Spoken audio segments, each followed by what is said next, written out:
Hundreds of millions of years before dinosaurs ruled the Earth, the planet belonged to giant insects, ancient sea monsters, and strange predators almost nobody remembers today.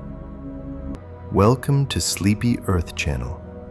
Tonight, we'll explore the lost world before dinosaurs and uncover the terrifying creatures that once dominated prehistoric Earth. Before we begin, leave a comment below telling me what city you're watching from tonight. Then, get comfortable, relax, and let's journey back into deep time together. More than 300 million years before the first dinosaur ever placed a footprint onto Earth, the planet already belonged to monsters. Not the kind most people imagine today. There were no roaring Tyrannosaurus rex, no giant sauropods shaking the ground, no familiar prehistoric world filled with towering reptiles beneath tropical ferns. The Earth before dinosaurs was stranger than that. Wetter, darker, more alien. If a modern human could somehow stand there for only a few minutes, the experience would probably feel less like traveling into the past and more like landing on another planet entirely. The sky itself may have looked different. The air carried more oxygen than today during parts of the late Carboniferous period, perhaps reaching levels difficult to imagine now.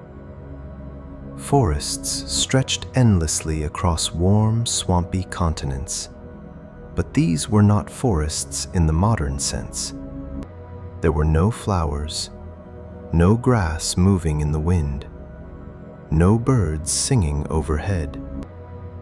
Trees did exist, but many belonged to ancient groups now extinct, or reduced to tiny survivors hiding quietly in modern ecosystems.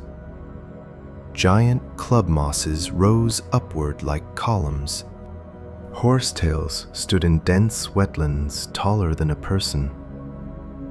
Ferns spread everywhere beneath thick, humid air that rarely seemed to fully dry.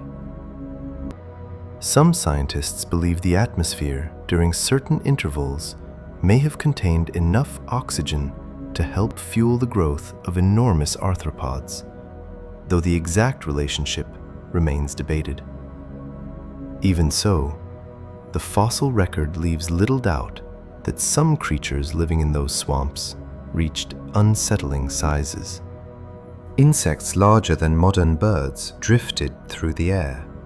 Multi-legged animals stretched longer than many modern crocodiles. And beneath the shallow black water, predators waited in silence. One of the strangest things about this forgotten world is that life on land was still relatively new. For most of Earth's history before this era, the continents had been barren places. Oceans carried the real complexity of life, while land remained harsh and empty. But now, ecosystems on land were beginning to expand with explosive ambition. Plants had transformed coastlines and floodplains into endless green labyrinths. Vast root systems stabilized soils for the first time. Dead vegetation accumulated in oxygen-poor wetlands faster than it could decay completely, eventually helping form many of the coal deposits humans would mine hundreds of millions of years later during the Industrial Revolution. In a strange way, some modern cities were partially built from the compressed remains of these ancient forests. But long before humans burned them for energy, those swamps created ideal conditions for creatures that seem almost unreal today. The continents themselves also looked unfamiliar. Earth's land masses were slowly assembling into the supercontinent Pangaea, a gigantic formation that would eventually reshape climate patterns across the globe. Interior regions became increasingly dry, while coastal areas remained humid and swamp-filled. Some researchers believe these environmental extremes may have pushed evolution toward more experimental survival strategies. Life was entering a period of intense competition. Creatures were no longer merely adapting to oceans. They were learning how to dominate entire continents.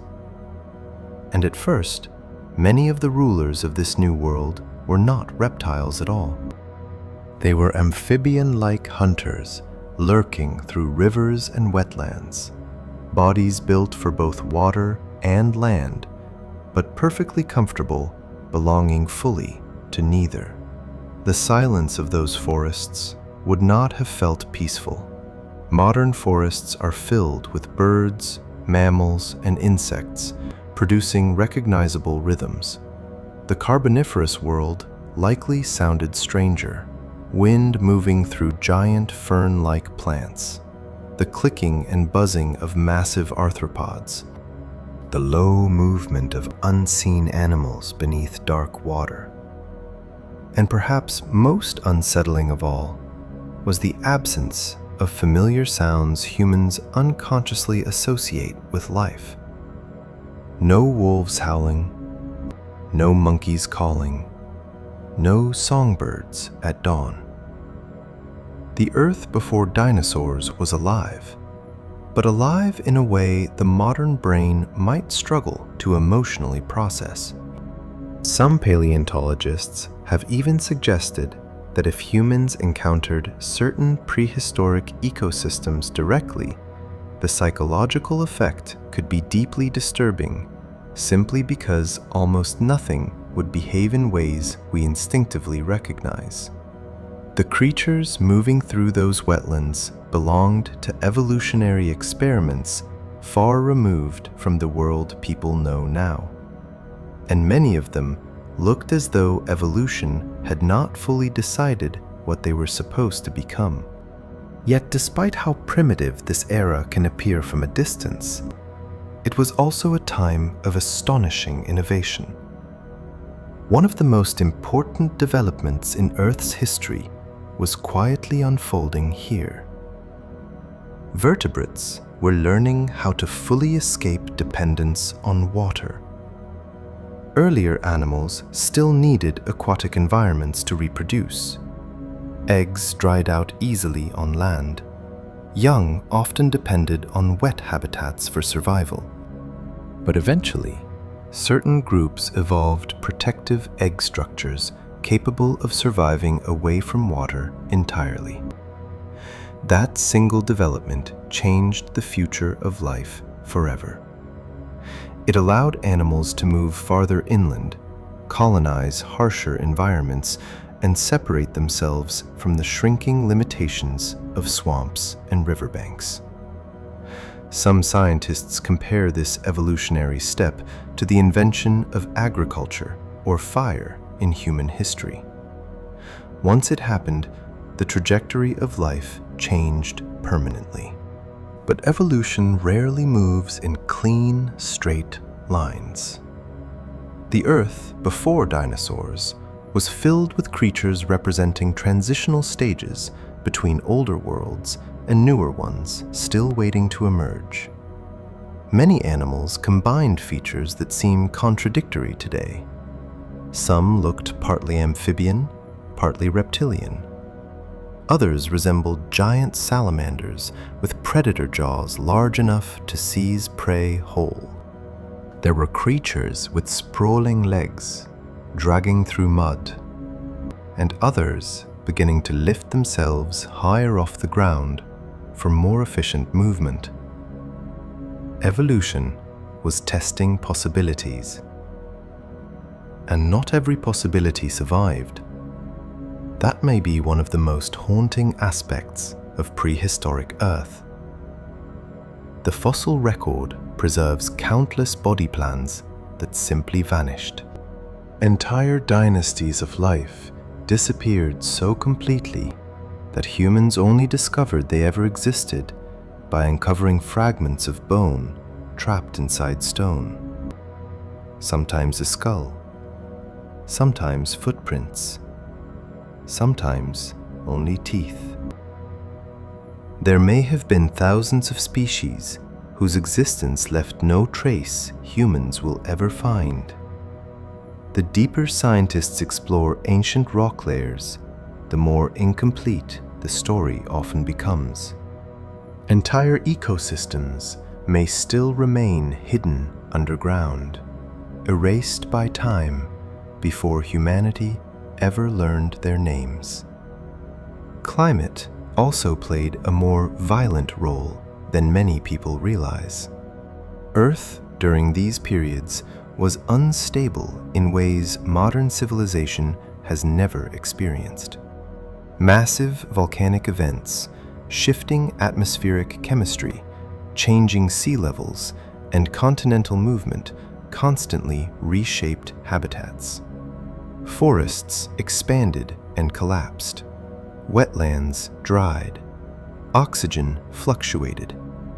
Carbon dioxide levels changed dramatically over millions of years. In many ways, prehistoric evolution was not simply a story of survival. It was a story of endurance against a planet that repeatedly reinvented itself. Some creatures thrived only briefly before environmental changes destroyed the exact world they depended upon. Others adapted and spread into new ecological roles.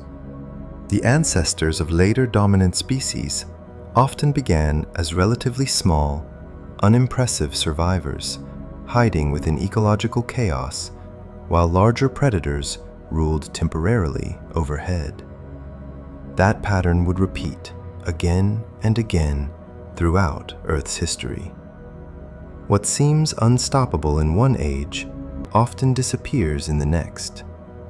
And perhaps nowhere is that more obvious than in the forgotten kingdoms before dinosaurs. Today, dinosaurs dominate popular imagination because humans inherited a world still shaped by their legacy. Birds remain living descendants. Their fossils are spectacular. Their size captures attention immediately. But if Earth's history unfolded differently, children today might instead grow up fascinated by giant amphibians, armored fish, or monstrous insect worlds. Dinosaurs were not inevitable rulers of Earth. They were only one successful chapter in a much longer and stranger story. Before them came other empires of life that once appeared just as dominant, just as permanent. And they vanished too. In fact, during certain intervals before dinosaurs rose to power, the world may have seemed almost impossible for future reptilian giants to inherit.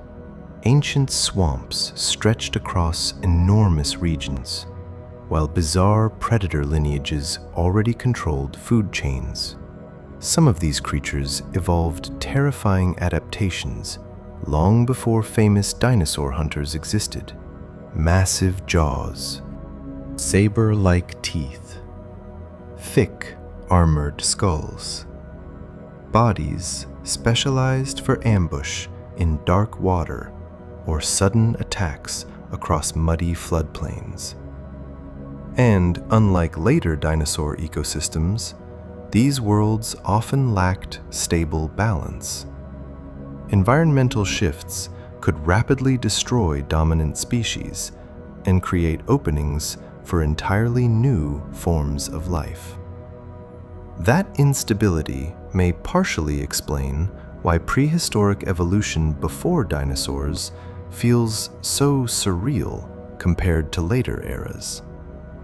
It was not a mature world yet.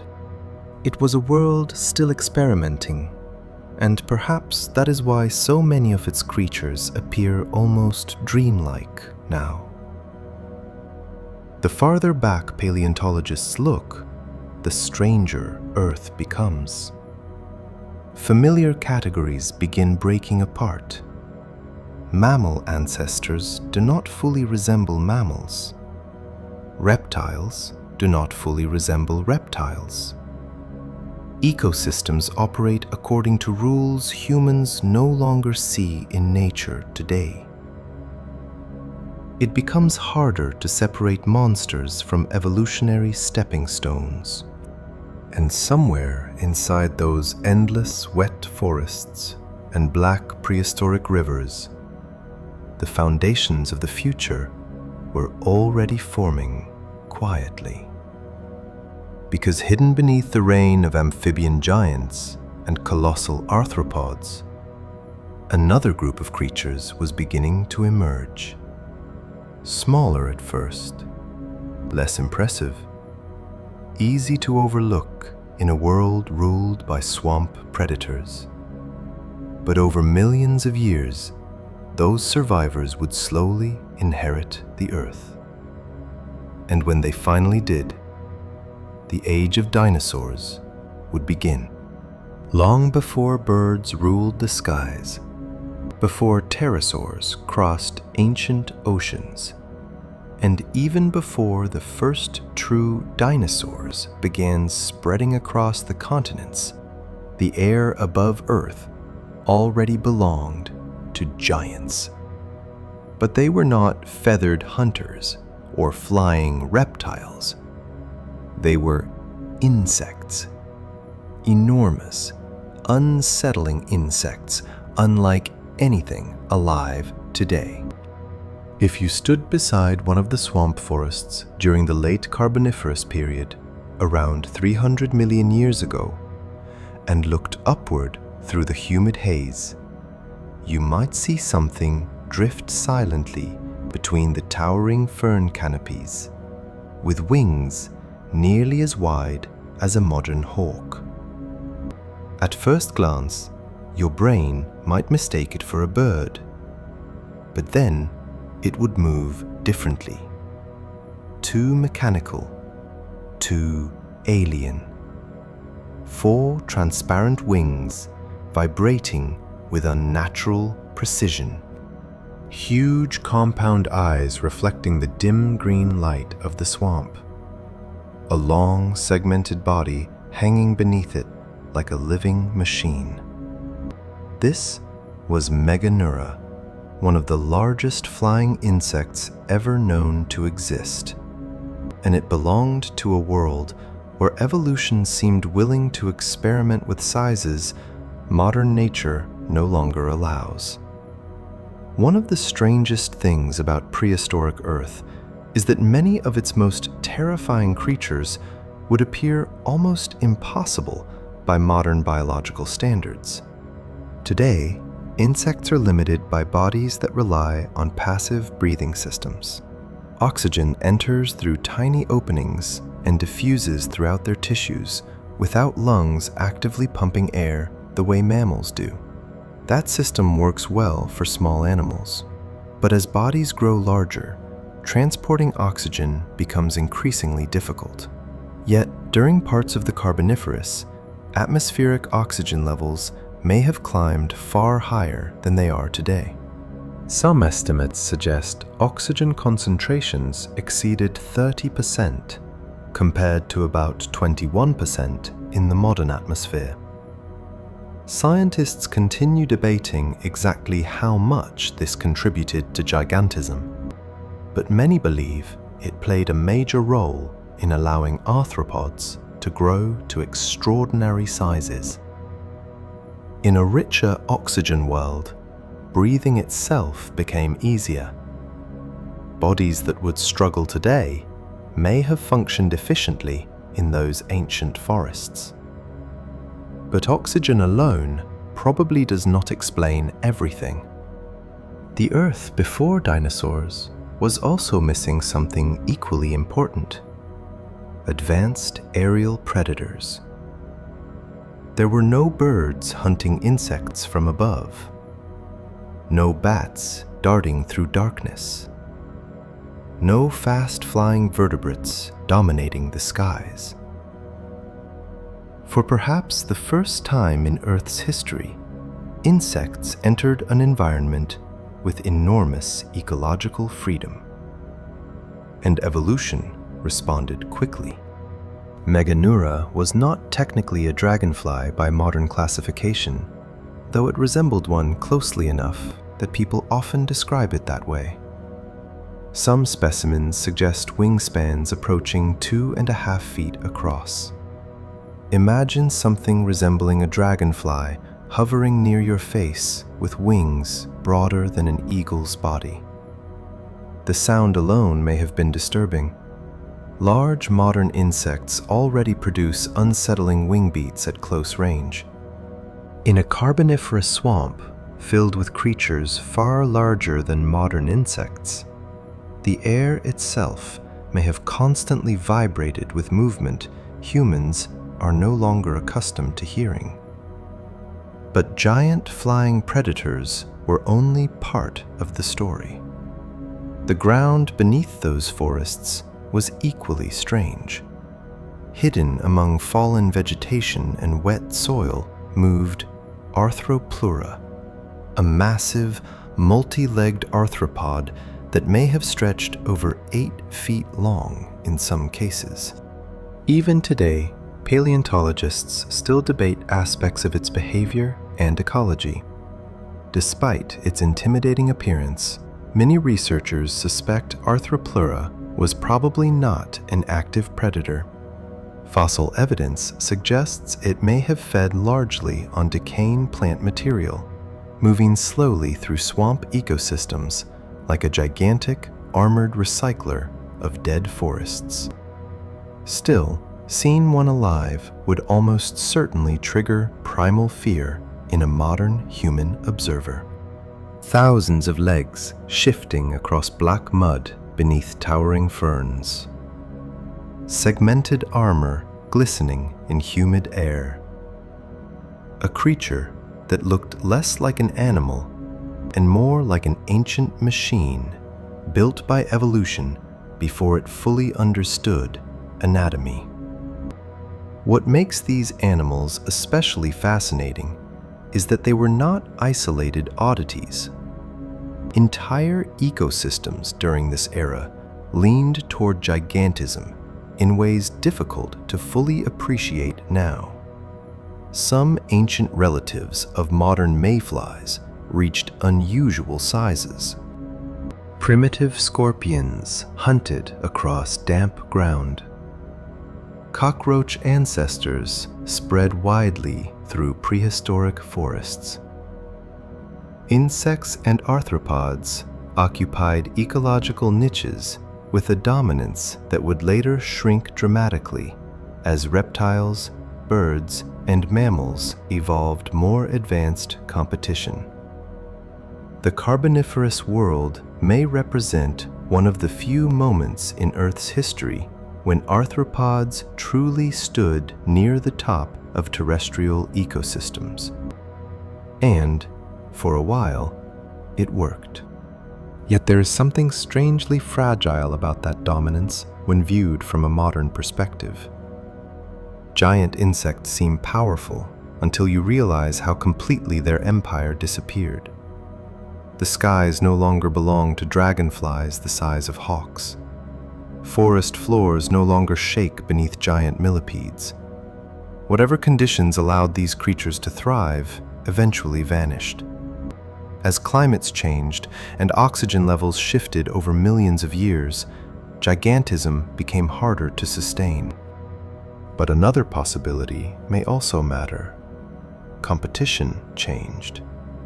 Evolution rarely leaves ecological opportunities empty forever. Once vertebrates became more efficient on land and in the air, the ancient advantages arthropods once enjoyed may have started collapsing. Some scientists believe rising predators and changing atmospheric conditions worked together to gradually end the age of giant insects. Others argue the story is more complicated, involving habitat loss, climate instability, and evolutionary trade-offs that remain difficult to reconstruct completely from fossils alone. The truth is that prehistoric ecosystems often resist simple explanations. The deeper researchers investigate them, the more ancient Earth begins to feel unpredictable rather than primitive. And perhaps nowhere is that unpredictability more obvious than in the forests themselves. Carboniferous swamps were not peaceful green paradises. They were unstable worlds of decay, flooding, humidity, and constant competition. Dead vegetation accumulated rapidly in oxygen-poor wetlands, where decomposition slowed dramatically. Massive forests collapsed into dark water and became buried beneath sediment over immense spans of time. In some regions, wildfire evidence suggests periodic climate fluctuations dried forests enough to burn, despite the surrounding wetlands. In others, floods repeatedly reshaped entire ecosystems. Creatures living there adapted not to stability, but to endless environmental pressure. The result was a world that often looked oversized, experimental, and slightly monstrous. Even the scale of the plants added to that feeling. Modern forests are visually familiar to humans because mammals evolved within ecosystems broadly similar to them. But Carboniferous forests operated according to older biological rules. Giant lycopod trees rose upward with bark-like trunks and strange crown structures unlike modern trees. Dense fern growth blocked visibility near the ground.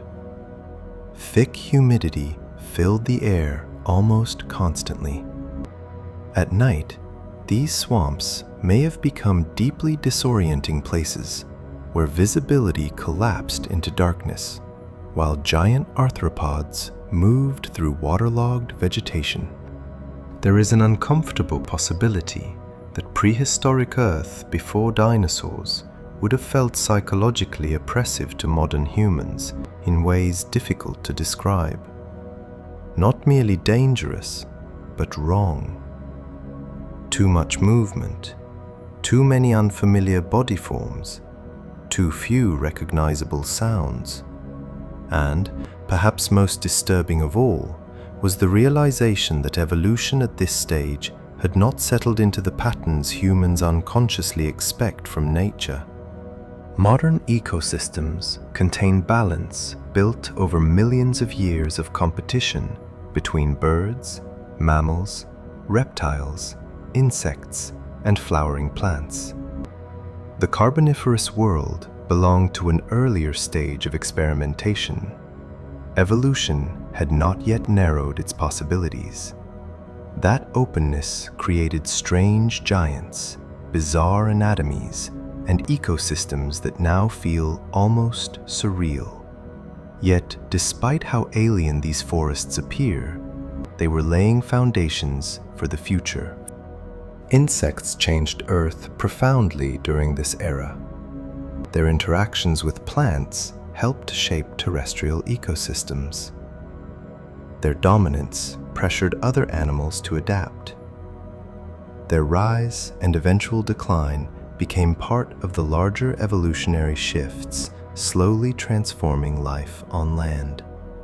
And hidden beneath the shadow of giant arthropods, another group of creatures was quietly becoming more important. Early vertebrates were improving their ability to move farther from water. Predator-prey relationships on land were becoming more complex. Limbs strengthened. Skulls evolved new functions. Teeth diversified. While giant insects filled the skies, the ancestors of future terrestrial rulers were already learning how to survive beneath them. In a strange way, the age of giant insects may have represented both a peak and a warning. It showed how quickly life could dominate an ecological opportunity when conditions allowed it. But it also revealed how temporary that dominance could be. The creatures ruling the skies during the Carboniferous likely seemed unstoppable within their own world. Yet, millions of years later, almost all traces of their empire disappeared, except for fossils trapped inside stone and coal beds. Their forests died, their atmosphere changed, their advantages vanished. Earth moved on.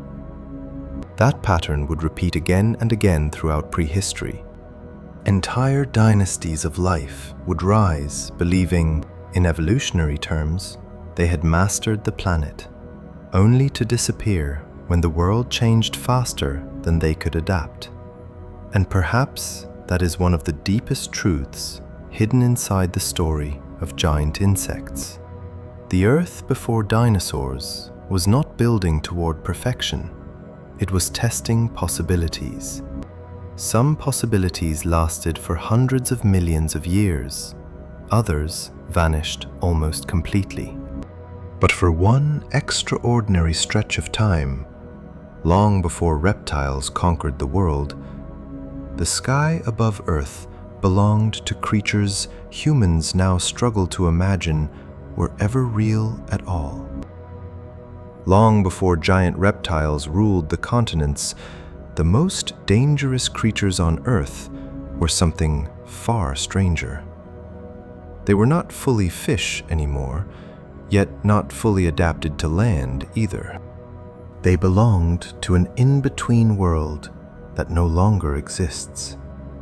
A time when evolution itself seemed uncertain about what shape life on Earth should ultimately take.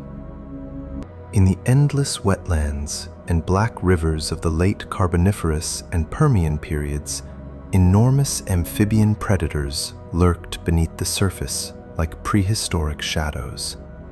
Some looked vaguely like salamanders stretched to impossible proportions. Others resembled crocodiles, built from older biological designs, their bodies wider, flatter, and more primitive than anything alive today. And for millions of years, these creatures stood among the dominant hunters of the planet. The world they inhabited still felt unstable and unfinished.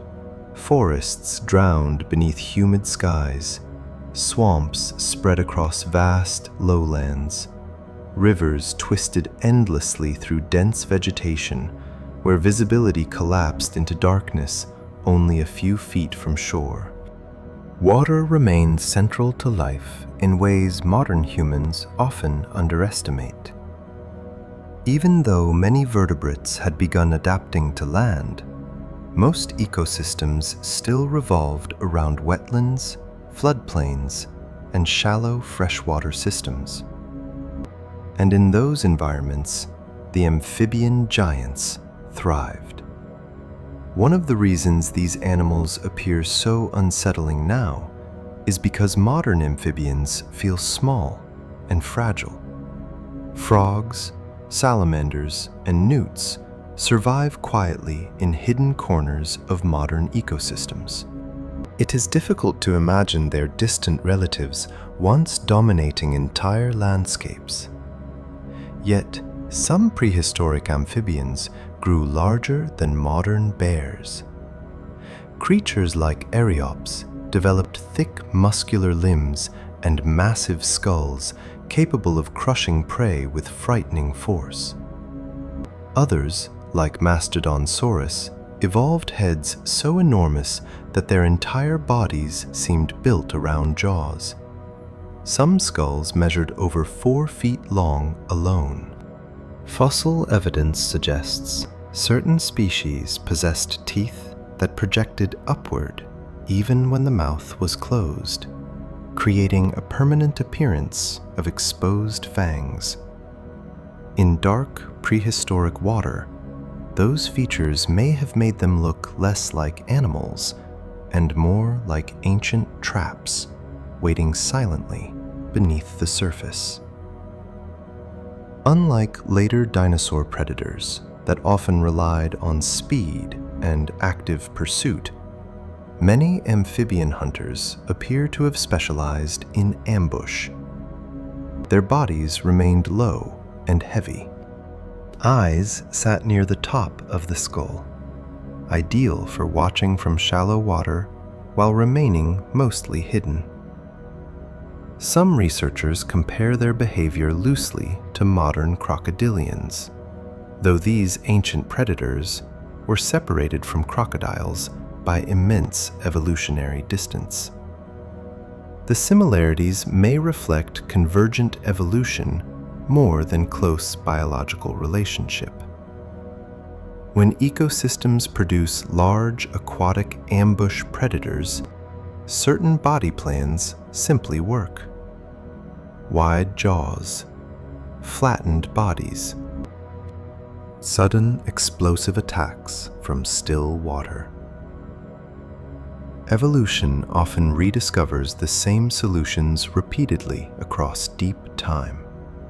Yet, the amphibian world before dinosaurs still carried its own deeply alien atmosphere. Modern rivers feel familiar because humans evolved alongside mammals, birds, and flowering plants. But prehistoric wetlands belonged to ecosystems that had not yet settled into anything recognizable. Dense forests blocked sunlight, above dark water filled with enormous insects and strange fish. Giant arthropods moved through mud, while primitive reptiles began appearing at the edges of swamp habitats. Everything about the environment suggested transition. Life was spreading onto land, but water still held enormous power over survival. That dependence shaped the amphibian giants profoundly. Despite their terrifying size, many remained tied to aquatic environments for reproduction. Eggs often lacked the protective adaptations later reptiles would evolve. Moisture remained essential. In a way, these creatures ruled the world while still partially imprisoned by it. Some scientists believe this limitation eventually became one of their greatest weaknesses. As climates shifted during the Permian and certain regions grew drier, fully terrestrial vertebrates gained advantages amphibians struggled to match. But before that decline came millions of years where amphibian predators stood near the top of food chains, and some of them may have hunted in ways more frightening than many dinosaurs that came later. Consider the environment from the perspective of smaller prey animals moving through shallow prehistoric wetlands. Visibility was poor. The water carried thick organic debris. Fallen vegetation floated across slow-moving channels, while giant ferns crowded the shorelines. Beneath that surface, enormous predators waited almost motionless. Many amphibian hunters likely depended on patience rather than pursuit. A sudden movement, a ripple, then a massive jaw exploding upward from black water before disappearing again. Fossilized bite marks and skull structures suggest some species were capable of tremendous force, especially against slippery aquatic prey. Fish remained major food sources, but some amphibians almost certainly preyed on other vertebrates as ecosystems became more crowded and competitive. There is also growing evidence that certain species developed increasingly specialized ecological roles. Not all giant amphibians hunted identically. Some may have preferred rivers, while others dominated swamps or shallow lakes. Skull shape varied dramatically between groups, suggesting differences in feeding behavior and prey selection. Evolution was beginning to diversify terrestrial vertebrate ecosystems in more complex ways. This matters because it reveals something important about Earth before dinosaurs. It was not simply primitive. It was already becoming ecologically sophisticated. Food webs were expanding. Predator-prey dynamics were intensifying. Competition was accelerating evolutionary change. The amphibian giants were not evolutionary accidents stumbling blindly through mud. They were highly successful organisms adapted to very specific worlds. But those worlds would not last forever. One of the most fascinating aspects of these early amphibian rulers is how they blur the line between ancient fish ancestry and future terrestrial life. Many retained sensory systems and skeletal features inherited from aquatic ancestors, while simultaneously evolving stronger limbs, reinforced vertebrae, and lungs better suited for life outside water. Some paleontologists describe this era almost like a prolonged negotiation between land and water. Evolution had not fully committed yet. The descendants of fish were testing how far they could move away from the environments that created them. And for long stretches of time, the answer appeared uncertain. Even their movement may have looked unusual compared to modern animals. Some giant amphibians probably moved awkwardly on land, bodies swaying with heavy weight distributed low across sprawling limbs. Others may have been more capable terrestrial walkers than scientists once assumed. Fossil trackways continue reshaping older assumptions about prehistoric locomotion. Certain species might have spent significant time moving through forested floodplains rather than remaining confined to water constantly. But exactly how active many of these predators were remains debated. The fossil record preserves bones far better than behavior, and behavior is often where ancient life becomes most mysterious. That mystery deepens when considering sensory experience. What did these worlds sound like at night? What kinds of calls echoed across Permian wetlands? Did giant amphibians communicate vocally during mating seasons, the way many modern amphibians do today? Some researchers suspect at least certain species may have produced low-frequency sounds capable of traveling through dense, humid environments. Others argue there is little evidence for anything elaborate. The truth is, nobody knows for certain. Entire soundscapes of prehistoric Earth may be lost forever. And perhaps that uncertainty makes these ecosystems feel even more haunting. We can reconstruct bones, we can estimate muscle, but the living atmosphere of these vanished worlds remains partly inaccessible, hidden behind hundreds of millions of years. As the Permian period progressed, the environment itself slowly began changing. Parts of Pangaea became increasingly seasonal and dry. Wetlands shrank in some regions. New vertebrate groups, better adapted for terrestrial survival, expanded outward. Among them were early synapsids and reptile relatives whose eggs no longer depended heavily on water. This changed everything. For amphibian giants, dependence on moist habitats increasingly became a disadvantage in a world trending toward environmental instability. The swamps that once protected them slowly transformed. Some ecosystems fragmented, others disappeared entirely. And although giant amphibians would survive in various forms for millions of years beyond this era, their dominance began weakening. Yet their legacy remained enormous. These creatures represented one of the first major waves of vertebrate power on land. They demonstrated that large predators could evolve beyond the oceans and permanently reshape terrestrial ecosystems.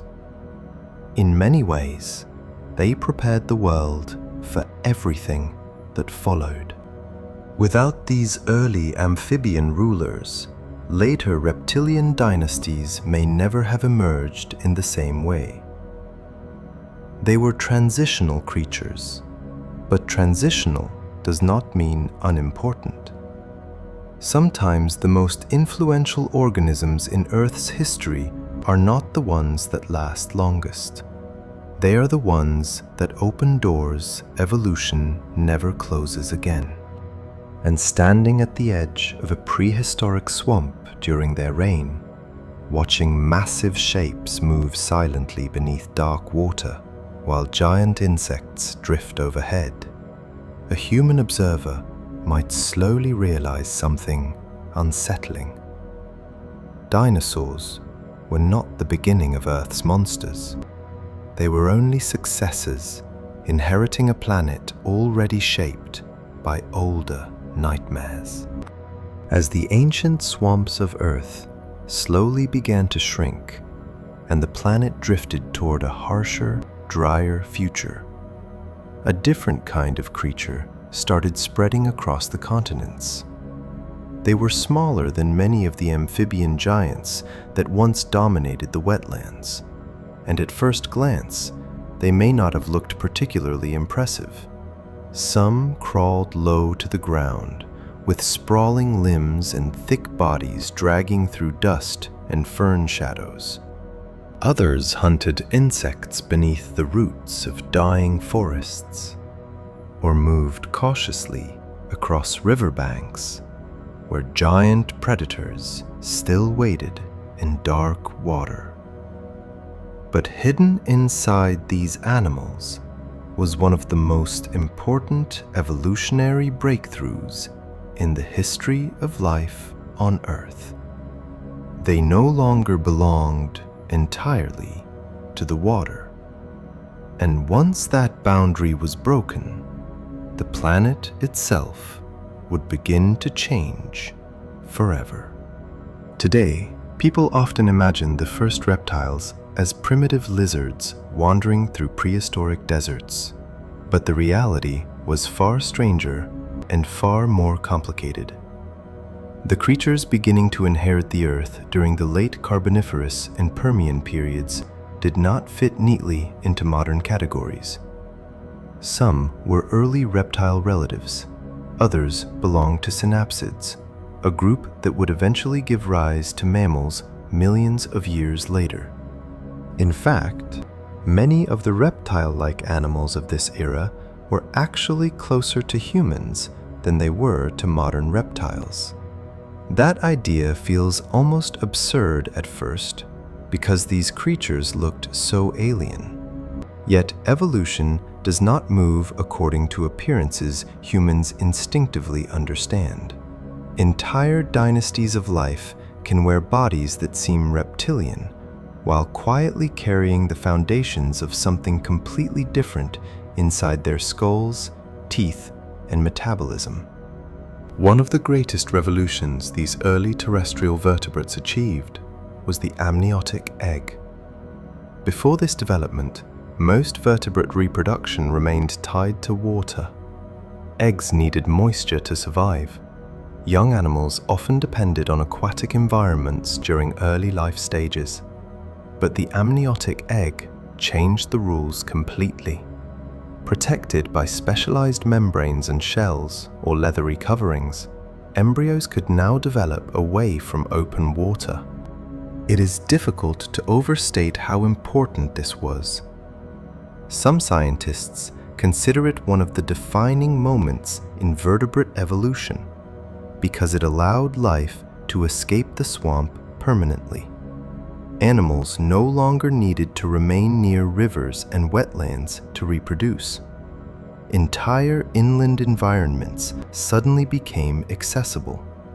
Dry forests, seasonal plains, rocky uplands, and harsh continental interiors slowly opened to colonization. Earth's ecosystems expanded outward in ways that had never happened before. And with that expansion came new predators. Among the most famous was Dimetrodon, a creature often mistaken for a dinosaur even today, despite living tens of millions of years before the first true dinosaurs appeared. In many ways, Dimetrodon represents how misleading prehistoric evolution can be. At first glance, it resembles a reptilian monster from another world. Heavy body, sharp teeth, massive sail rising from its back like a living blade cutting through the Permian heat. Yet, Dimetrodon belonged to the synapsids, the broader evolutionary lineage that would eventually lead to mammals. In an incredibly distant sense, humans are more closely related to Dimetrodon than Dimetrodon was to most reptiles people imagine beside it. That realization changes the emotional texture of prehistory. The monsters ruling Earth before dinosaurs were not merely evolutionary dead ends. Some carried the earliest foundations of the lineage that would one day produce fur, warm blood, and eventually human civilization itself. The enormous sail on Dimetrodon's back remains one of the most debated and visually striking features in prehistoric life. Many paleontologists believe it likely helped regulate body temperature.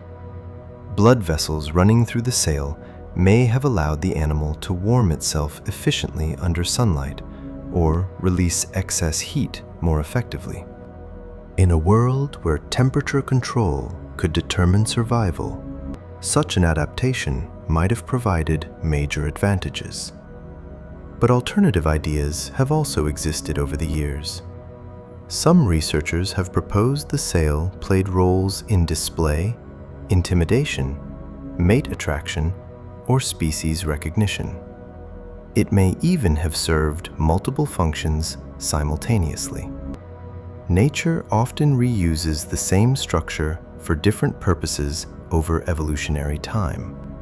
What matters most is that creatures like Dimetrodon reveal something profound about the Permian world. Evolution was becoming increasingly ambitious. Predators were no longer confined to ambushes in swamps and shallow rivers. They were spreading across broader terrestrial ecosystems with bodies designed for more active hunting. Teeth diversified dramatically during this period as well. Earlier vertebrates often possessed rows of relatively uniform teeth suited for gripping slippery prey. But now, different tooth shapes began appearing within the same jaw. Sharp, slicing teeth, larger, puncturing canines, more specialized feeding structures. This shift reflected increasingly complex food webs. Predators were adapting to process different prey types more efficiently. Hunting itself was evolving. And as ecosystems grew more competitive, survival demanded greater specialization. Some of these early terrestrial hunters may have appeared deeply unsettling by modern standards. Many walked with sprawling limbs, unlike the upright posture of later dinosaurs or mammals. Their skin textures remain uncertain, though most likely lacked the feathers or fur associated with later lineages. Some may have possessed loose folds of skin, armored scales, or semi-bare surfaces depending on the species. Coloration remains almost entirely speculative. Perhaps muted browns and dark greens dominated the forests and dry floodplains. Or perhaps some species evolved brighter patterns for display and intimidation. Fossils preserve bones more readily than soft tissue, leaving entire dimensions of prehistoric life hidden from certainty. That uncertainty gives this era an eerie quality. The deeper scientists look into the Permian world, the more they discover how incomplete our understanding still is. Yet, certain patterns remain unmistakable. The planet itself was changing rapidly. Pangaea continued assembling into a supercontinent so enormous it transformed global climate systems. Interior regions became increasingly dry and seasonal. Vast deserts emerged in some areas, while others experienced extreme temperature fluctuations. Forest ecosystems shifted, wetlands retreated. Creatures adapted to permanent humidity faced growing pressure. And in those harsher environments, fully terrestrial vertebrates gained critical advantages over amphibian ancestors still tied heavily to water. This transition may have reshaped predator hierarchies across entire continents. Some synapsids evolved into dominant carnivores capable of hunting across dry terrain where amphibian giants struggled to survive.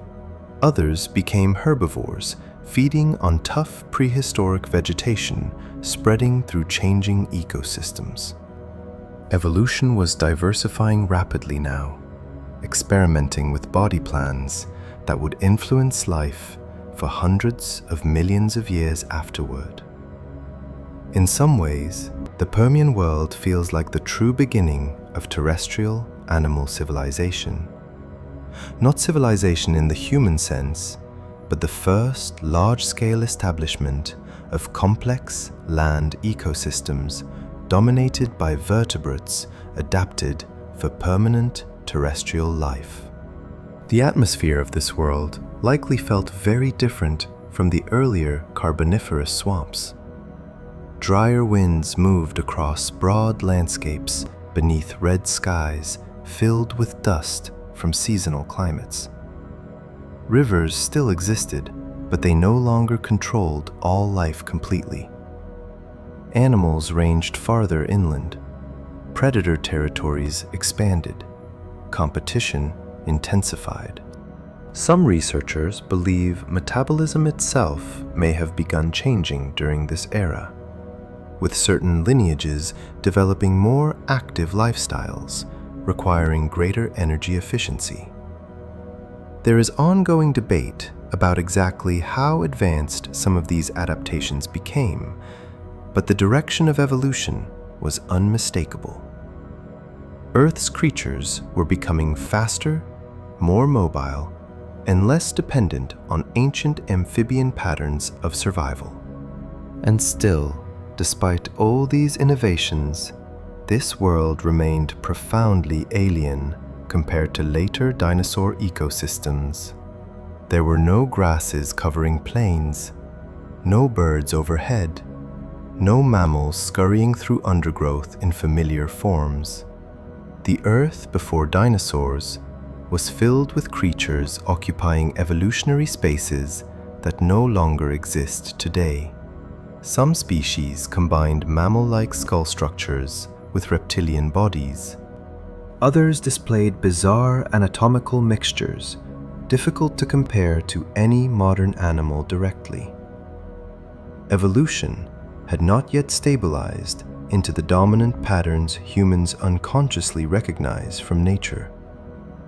It was still testing possibilities. Some of those possibilities would eventually disappear completely. Others would shape the future of life forever. Perhaps the strangest part is realizing how temporary even the most successful Permian rulers ultimately were. Creatures like Dimetrodon may have seemed unstoppable in their time. Apex predators dominating vast territories beneath the harsh skies of Pangaea. Yet they vanished long before dinosaurs inherited the Earth. Their reign ended so completely that most people today mistakenly place them alongside animals they never actually lived beside. Time compresses prehistory in the human imagination. But the gap between Dimetrodon and Tyrannosaurus rex is greater than the gap between Tyrannosaurus and modern humans. Entire worlds rose and vanished between them, and hidden beneath those shifting ages, another transformation was quietly beginning. Some terrestrial predators were becoming faster, more aggressive, better adapted for dry environments. Competition between land animals was escalating into something Earth had never fully seen before. Soon, new hunters would appear, with sharper teeth, stronger jaws, and bodies increasingly specialized for life away from ancient swamps. The age of giant amphibians was fading. The first true terrestrial empires were beginning, and the planet itself was preparing for one of the most catastrophic events in its entire history. By the late Permian period, Earth no longer resembled the swamp-heavy world that had once sheltered giant amphibians and colossal insects. The continents had fused into the massive supercontinent of Pangaea, creating enormous interior regions where the climate became increasingly dry, unstable, and unforgiving. Vast stretches of land baked beneath seasonal heat. Rivers shrank or shifted unpredictably. Forests retreated in some regions, while open floodplains and sparse vegetation spread across others. Survival on land was no longer about simply escaping the water. Now it was about enduring a harsher planet where food, territory, and even shade could become matters of life and death. And in this changing world, a new kind of predator emerged. Faster, smarter in some ways, more specialized for hunting entirely on land. These were among the first true terrestrial apex predators in Earth's history, and for millions of years, they turned prehistoric landscapes into places of constant tension. One of the most feared among them was Gorgonops, a predator that looked almost like evolution combining features from multiple future animals before fully deciding what it wanted to create. At first glance, it resembled a reptile: long body, thick tail, powerful jaws. But then, certain details felt strangely mammalian. The posture seemed slightly more advanced than older, sprawling predators. The skull carried hints of later terrestrial hunters. And most striking of all were the enormous saber-like canine teeth extending downward from its jaws, giving it the appearance of a prehistoric nightmare, caught somewhere between a reptile, a wolf, and a giant cat that would not exist for another 200 million years. Gorgonopsians were synapsids, distant relatives of the lineage that would eventually produce mammals. Yet, standing in front of one alive would not inspire thoughts of mammals at all. It would inspire fear. Some species reached lengths over 10 feet long, with muscular bodies built for active hunting rather than waiting motionless in swamp water. Their environments demanded movement. Prey animals could no longer rely solely on rivers and wetlands. Herbivorous synapsids wandered increasingly dry terrain, searching for vegetation across broader territories, and predators evolved alongside them. This changed the psychology of survival on Earth. Earlier amphibian hunters often depended on ambush from hidden water, but now terrestrial pursuit itself was becoming more important. The hunt was moving onto open ground. Fossil evidence suggests some Gorgonopsians possessed relatively large temporal openings in the skull, allowing stronger jaw muscles and more forceful bites. Their saber-like teeth may have been designed for inflicting deep wounds quickly, possibly targeting soft tissue or vital areas before prey escaped. Some paleontologists compare aspects of their hunting strategy to later saber-toothed predators, though the evolutionary relationship is extremely distant. Once again, evolution may have arrived independently at similar solutions for killing large animals efficiently. Yet the Permian versions looked stranger than anything that came later.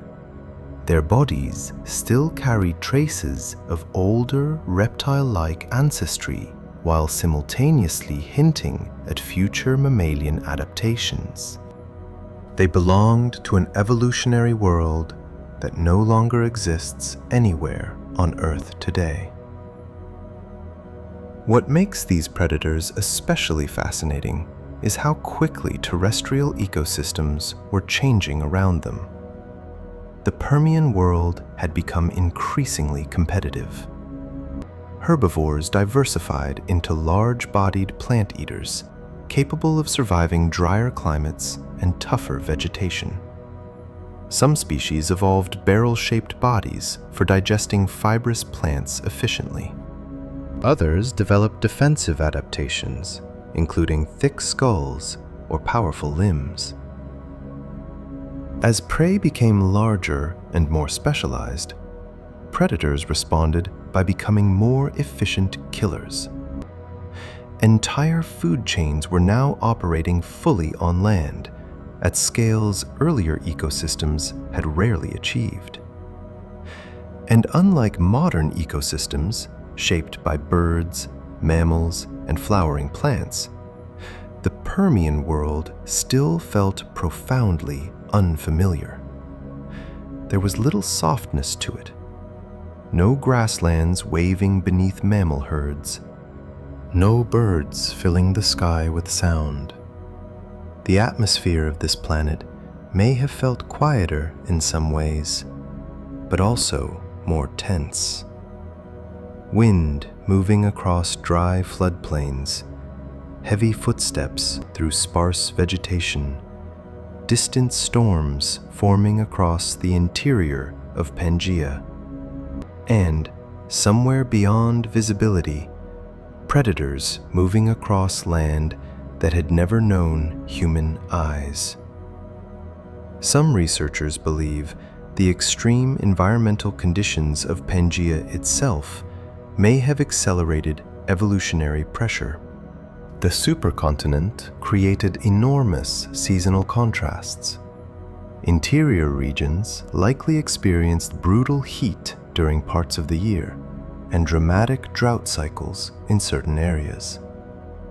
Survival favored animals capable of moving efficiently across large distances and tolerating unstable conditions. Amphibian giants dependent on permanent wetlands increasingly struggled in this world. But terrestrial synapsids adapted rapidly. Their bodies became stronger, their lungs more effective, their movement more confident away from water.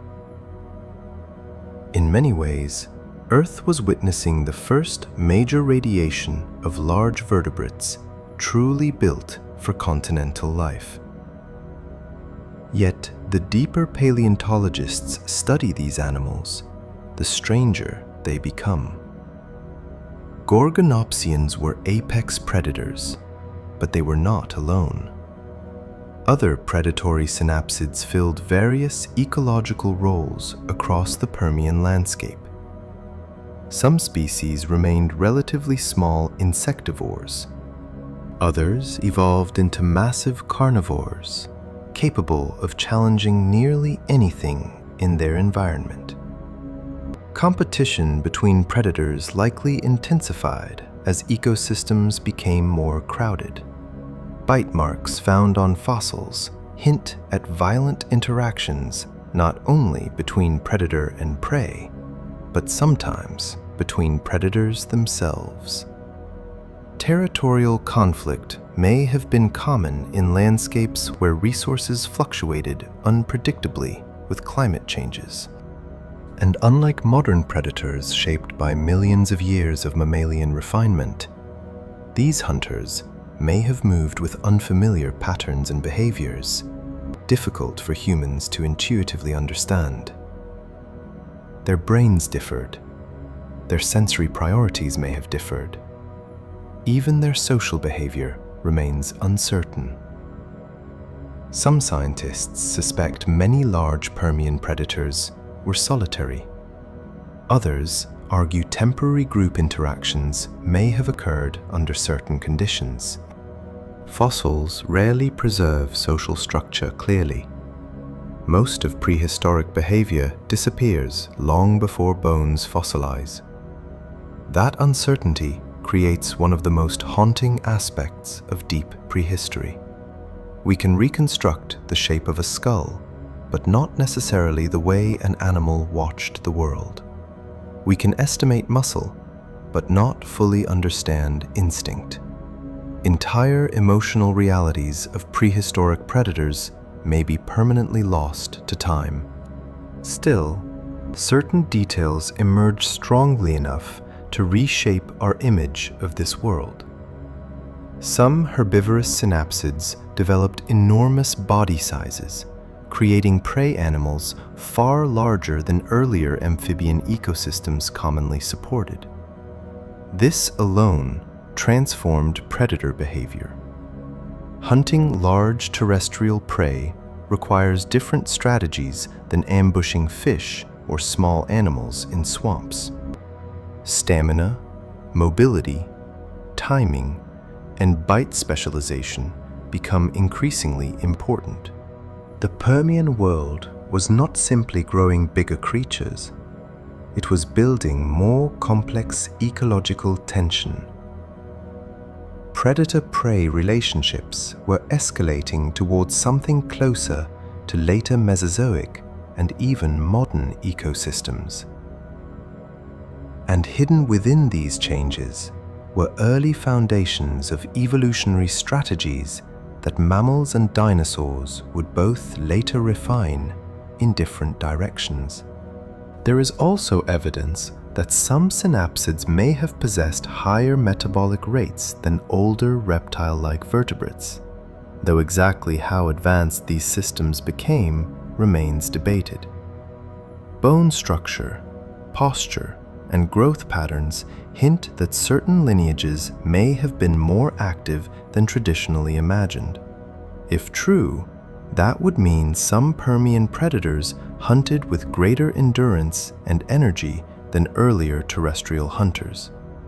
The Earth before dinosaurs may have already been developing more dynamic ecosystems than people usually picture.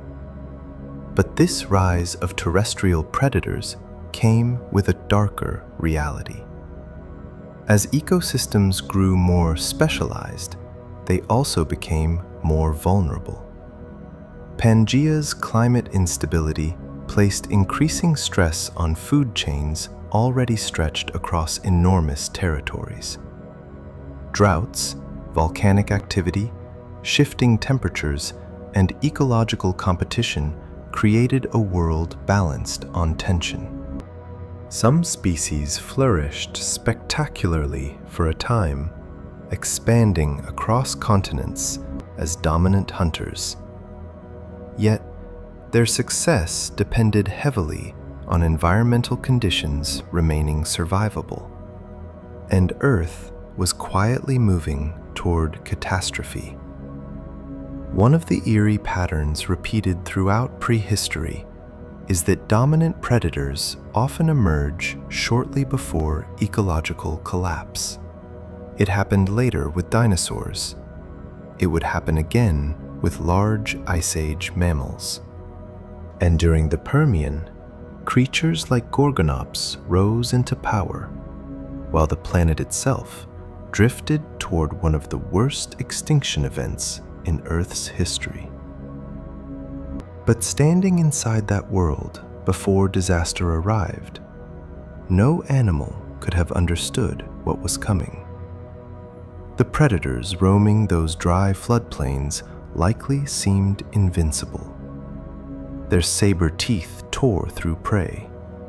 Their territories stretched across ancient landscapes. Entire ecosystems revolved around their presence. Yet the earth beneath them was already changing in ways none of them could survive forever. Volcanoes deep within what is now Siberia were preparing to erupt on scales almost impossible to imagine. Oceans would soon begin dying. Temperatures would rise. Atmospheric chemistry would shift violently. And many of the first great terrestrial predators Earth ever produced would disappear almost completely. But before that collapse came, there was a moment when the land itself finally belonged to hunters. Not swamp ambushers, not river monsters, but creatures built to rule the open ground beneath the brutal skies of ancient Pangaea. And for the first time in Earth's history, the age of true land predators had begun. For millions of years, the world of the Permian seemed unstoppable. Giant predators crossed the dry interior of Pangaea. Ancient rivers carved through vast red landscapes beneath brutal seasonal skies. Strange, mammal-like reptiles dominated the land, while oceans still carried ecosystems filled with creatures whose ancestors stretched deep into Earth's past. Life had survived asteroid impacts, climate shifts, collapsing forests, and countless evolutionary wars long before humans ever existed. By the late Permian, Earth already appeared ancient beyond comprehension. Entire dynasties of creatures had risen and vanished before the first dinosaur was even imaginable. And yet, despite all that resilience, the planet was moving towards something so catastrophic that many scientists still consider it the closest life on Earth has ever come to total collapse. Around 252 million years ago, the greatest mass extinction in Earth's history began. Not the extinction that killed the dinosaurs, something far worse. An event so devastating that roughly 90% of marine species disappeared, along with an enormous percentage of terrestrial life. Entire ecosystems that had taken tens of millions of years to evolve unraveled in geological moments. Some paleontologists refer to it simply as the Great Dying, and the deeper researchers investigate it, the more terrifying it becomes. One reason this extinction feels so disturbing compared to others is because it does not appear to have happened as a single clean disaster. There was no obvious instant apocalypse visible from space, like the asteroid associated with the end of the dinosaurs. Instead, Earth itself may have slowly turned against its own biosphere. The leading explanation centers around the Siberian Traps, an immense volcanic province in what is now Russia. But calling it volcanic activity almost sounds too small for what actually happened. These eruptions were not isolated mountains exploding occasionally. They were planetary-scale flood basalts, releasing unimaginable quantities of lava, carbon dioxide, sulfur gases, and toxic compounds over extended periods of time. Some estimates suggest the eruptions covered millions of square miles with volcanic rock. Entire regions of Earth may have become landscapes of fire and poison, stretching farther than human eyes could see. The atmosphere itself began changing. Carbon dioxide levels rose dramatically, driving global temperatures upward. Oceans warmed. Weather systems destabilized. Acid rain may have fallen across enormous regions. Some scientists believe temperatures on land became so extreme in certain places that survival itself grew difficult, even for well-adapted species. But perhaps the most horrifying changes occurred in the oceans. Warm water holds less oxygen than cooler water. As temperatures climbed, marine ecosystems faced growing oxygen loss. Vast regions of the sea may have become hypoxic or even anoxic, meaning oxygen levels dropped low enough to suffocate marine life. In some scenarios proposed by researchers, parts of the ocean floor may have become dominated by bacteria producing toxic hydrogen sulfide gas. If enough of that gas escaped into the atmosphere, it could have poisoned both marine and terrestrial environments simultaneously. The idea sounds almost unreal, yet evidence from rock chemistry and extinction patterns suggests the oceans during the late Permian became profoundly hostile to complex life. Imagine coastlines filled with dead marine organisms washing ashore, while the air itself grew increasingly toxic. The Earth was not merely experiencing climate change, it was experiencing systemic collapse.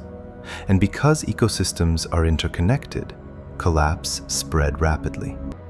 Forests died, food chains fractured, herbivores disappeared, predators soon followed. Some of the most successful terrestrial hunters Earth had ever produced vanished almost entirely from the fossil record. Creatures that once dominated entire continents simply failed to survive whatever the planet had become.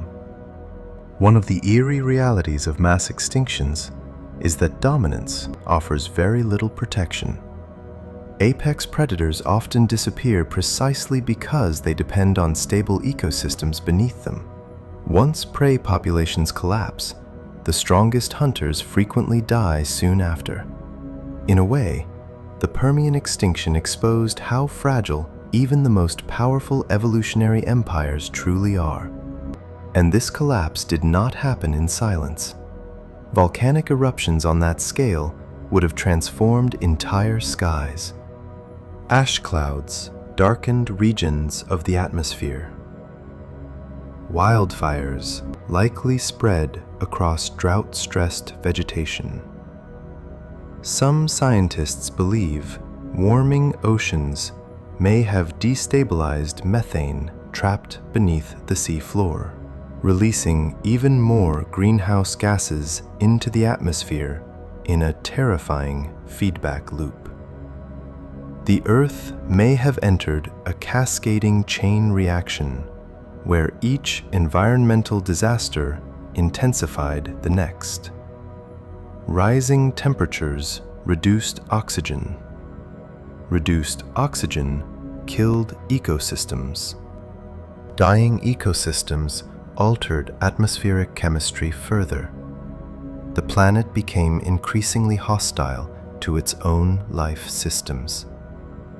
Yet, despite decades of research, paleontologists and geologists still debate exactly how the extinction unfolded in detail.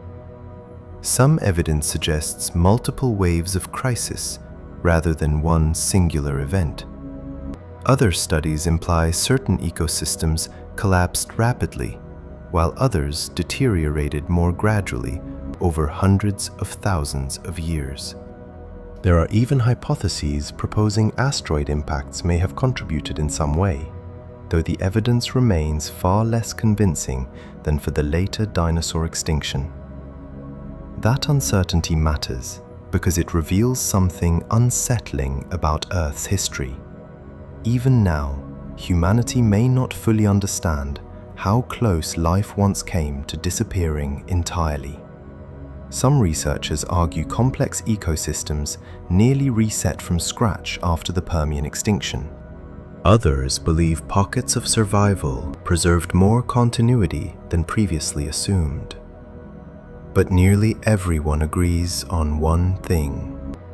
This was the worst biological catastrophe the planet has ever experienced. And perhaps the most haunting aspect is imagining what Earth looked like afterward. Entire ecosystems vanished. Ancient forests disappeared in many regions. Oceans became biological graveyards. Fossil evidence from the earliest Triassic period often reveals shockingly low biodiversity compared to the rich worlds that existed before.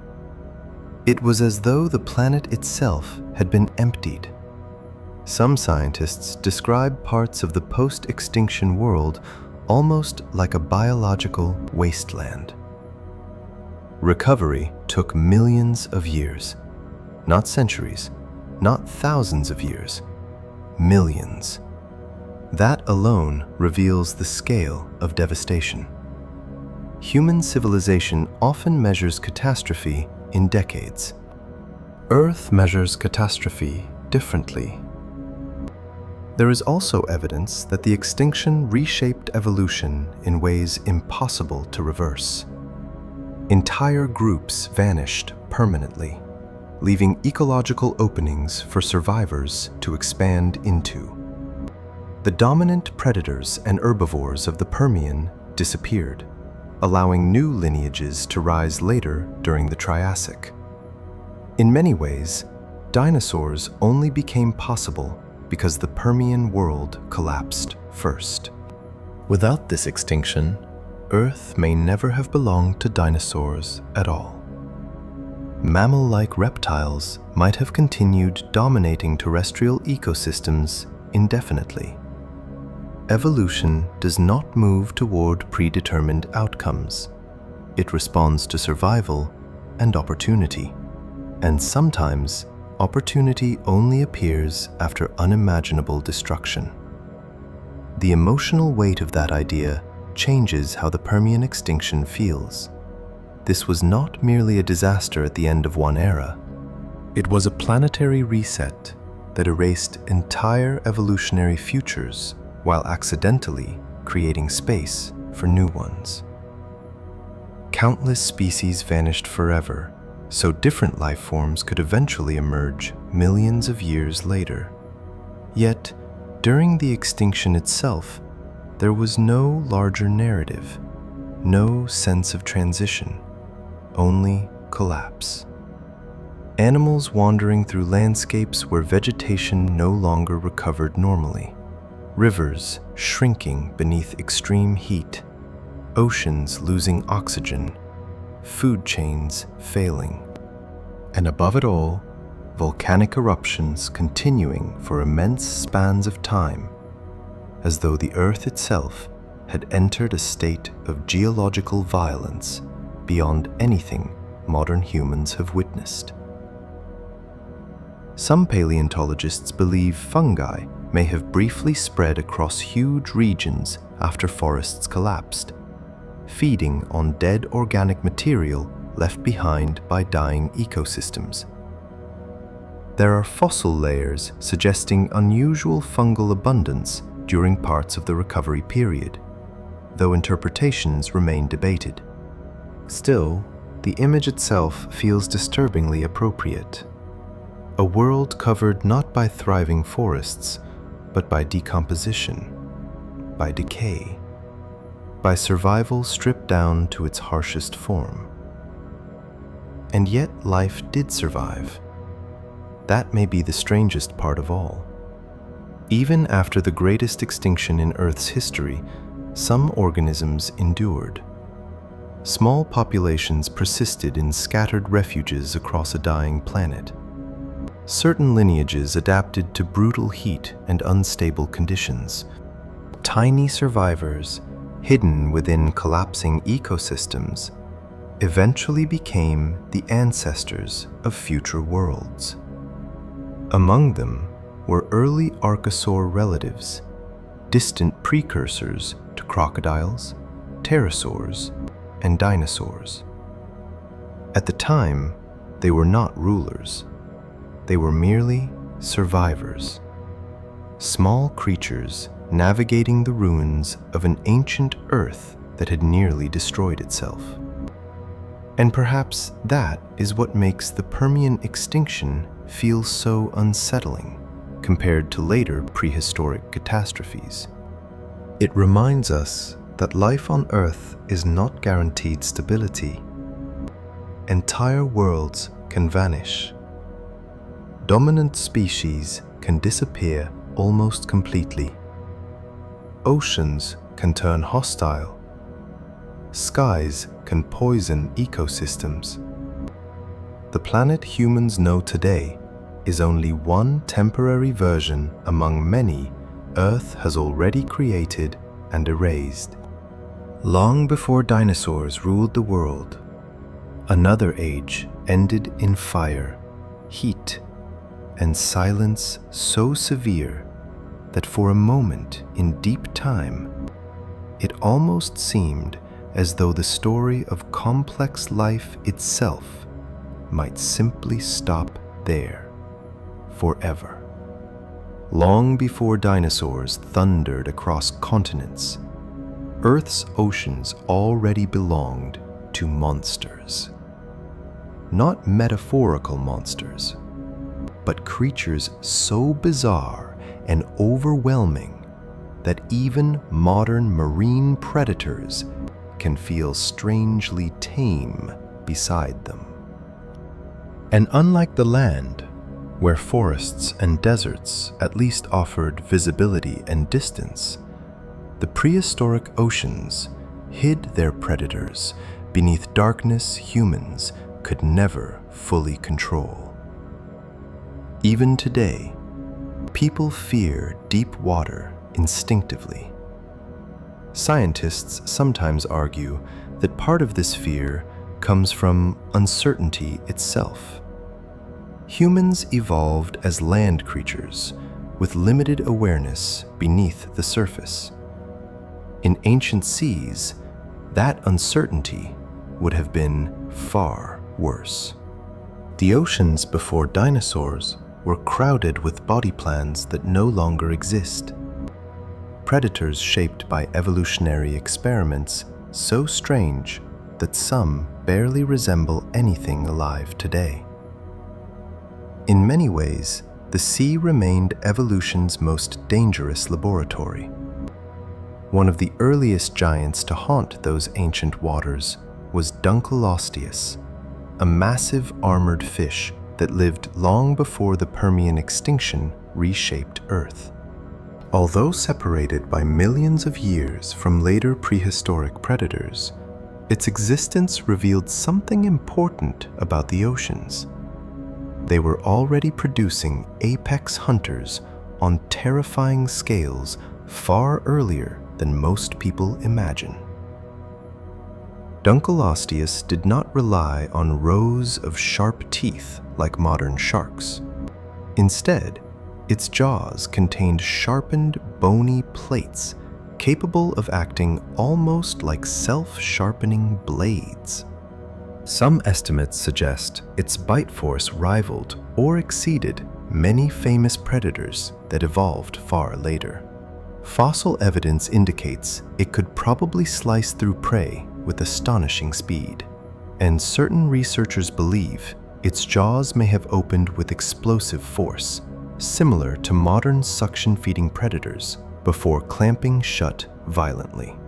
In dark, prehistoric seas, an animal like that would not merely look dangerous. It would feel unnatural, like a heavily armored machine built specifically for killing. Yet, Dunkleosteus was only one chapter in a much longer story. The oceans before dinosaurs contained ecosystems so alien that even paleontologists occasionally struggled to classify them cleanly. Some creatures resembled giant arthropods drifting across the seafloor. Others looked like combinations of squid, eel, and nightmare. During parts of the Paleozoic era, giant sea scorpions known as eurypterids spread through coastal waters, estuaries, and shallow marine environments.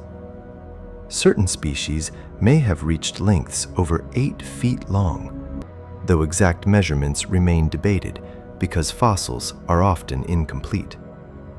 Even at more conservative sizes, they were among the largest arthropods Earth has ever produced.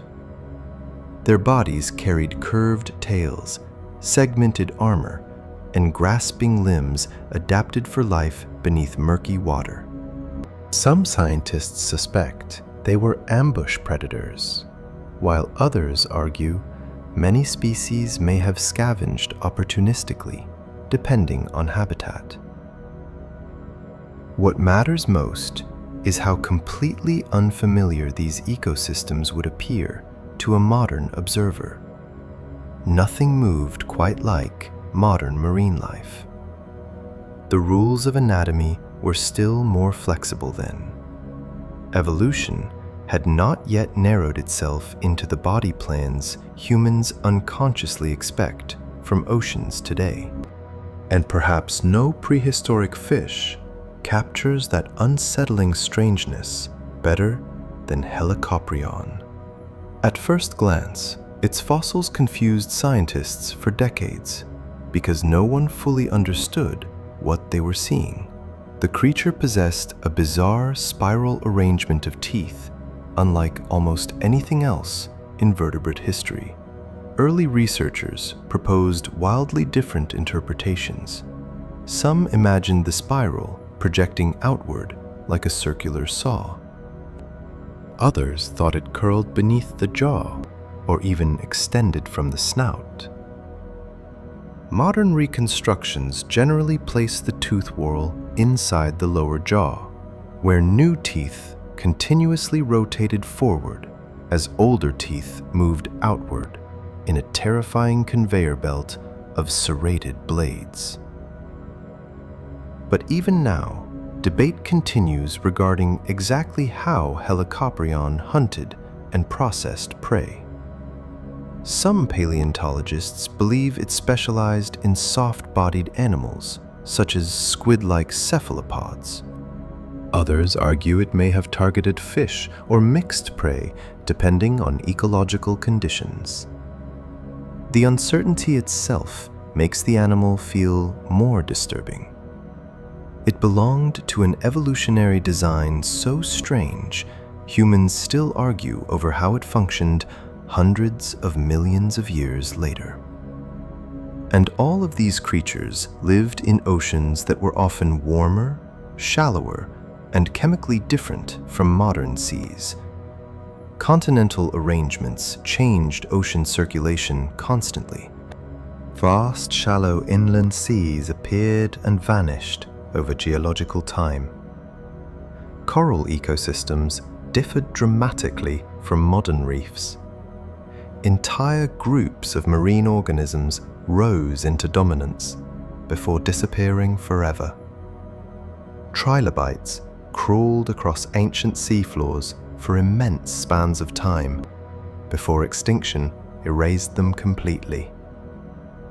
Crinoid forests swayed beneath currents. Ammonoid relatives drifted through open water, while primitive sharks diversified into forms ranging from sleek hunters to bizarre species carrying spines, crushing teeth, or flattened bodies unlike modern sharks. The farther back scientists look, the stranger marine evolution becomes. Some prehistoric sharks even possessed defensive structures protruding from their backs or heads. Others evolved crushing dental plates designed for shell breaking rather than slicing flesh. Evolution beneath the sea often seems willing to attempt body plans terrestrial life abandoned long ago. One reason marine ecosystems produced such bizarre predators may be the simple physical properties of water itself. Oceans support larger body sizes more easily than land because buoyancy reduces gravitational stress. Water also creates three-dimensional hunting spaces impossible on land. Predators can attack from below, above, or complete darkness beyond visibility. Ancient marine ecosystems therefore encouraged evolutionary experimentation on enormous scales. But there may be another reason prehistoric oceans feel so terrifying emotionally. Unlike land fossils, which sometimes preserve footprints, nests, or evidence of social behavior, marine fossils often appear isolated and fragmented. Teeth, armor plates, jaw fragments, vertebrae buried beneath stone. Entire ecosystems vanish beneath sediment, with far fewer clues about how animals truly lived. This uncertainty gives prehistoric seas an almost mythological atmosphere. Scientists can reconstruct approximate shapes, but behavior often remains mysterious. Did giant sea predators hunt actively or scavenge opportunistically? Were some solitary, while others gathered seasonally? How deep did they travel? What sounds filled those ancient waters? Almost none of it survives clearly. Even visibility underwater would have varied dramatically. Some Paleozoic seas may have been relatively clear in certain regions, while others were murky with suspended sediment, algae blooms, or decaying organic material. In low visibility environments, sensory adaptations become critical. Certain prehistoric fish likely relied heavily on vibration detection or electroreception, similar to modern sharks. Others may have evolved enlarged eyes suited for dim conditions. Some creatures perhaps hunted mostly at twilight depths where light barely penetrated. The deeper researchers investigate ancient oceans, the more they resemble ecosystems governed by hidden senses humans barely understand even now. And unlike terrestrial predators, marine hunters never needed to fully stop moving. Water allowed continuous drifting motion through endless territory.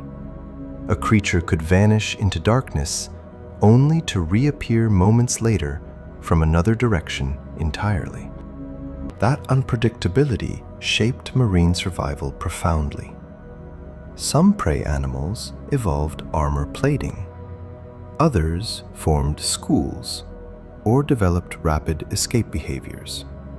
Predator-prey relationships beneath the sea became evolutionary arms races lasting millions of years. Jaw mechanics improved, swimming efficiency increased, sensory systems sharpened. Oceans were not passive environments. They were battlefields hidden beneath the surface. Yet even these terrifying ecosystems were vulnerable. The Permian extinction devastated marine life more severely than almost any other environment on Earth. Entire oceanic food webs collapsed when oxygen levels dropped and temperatures surged.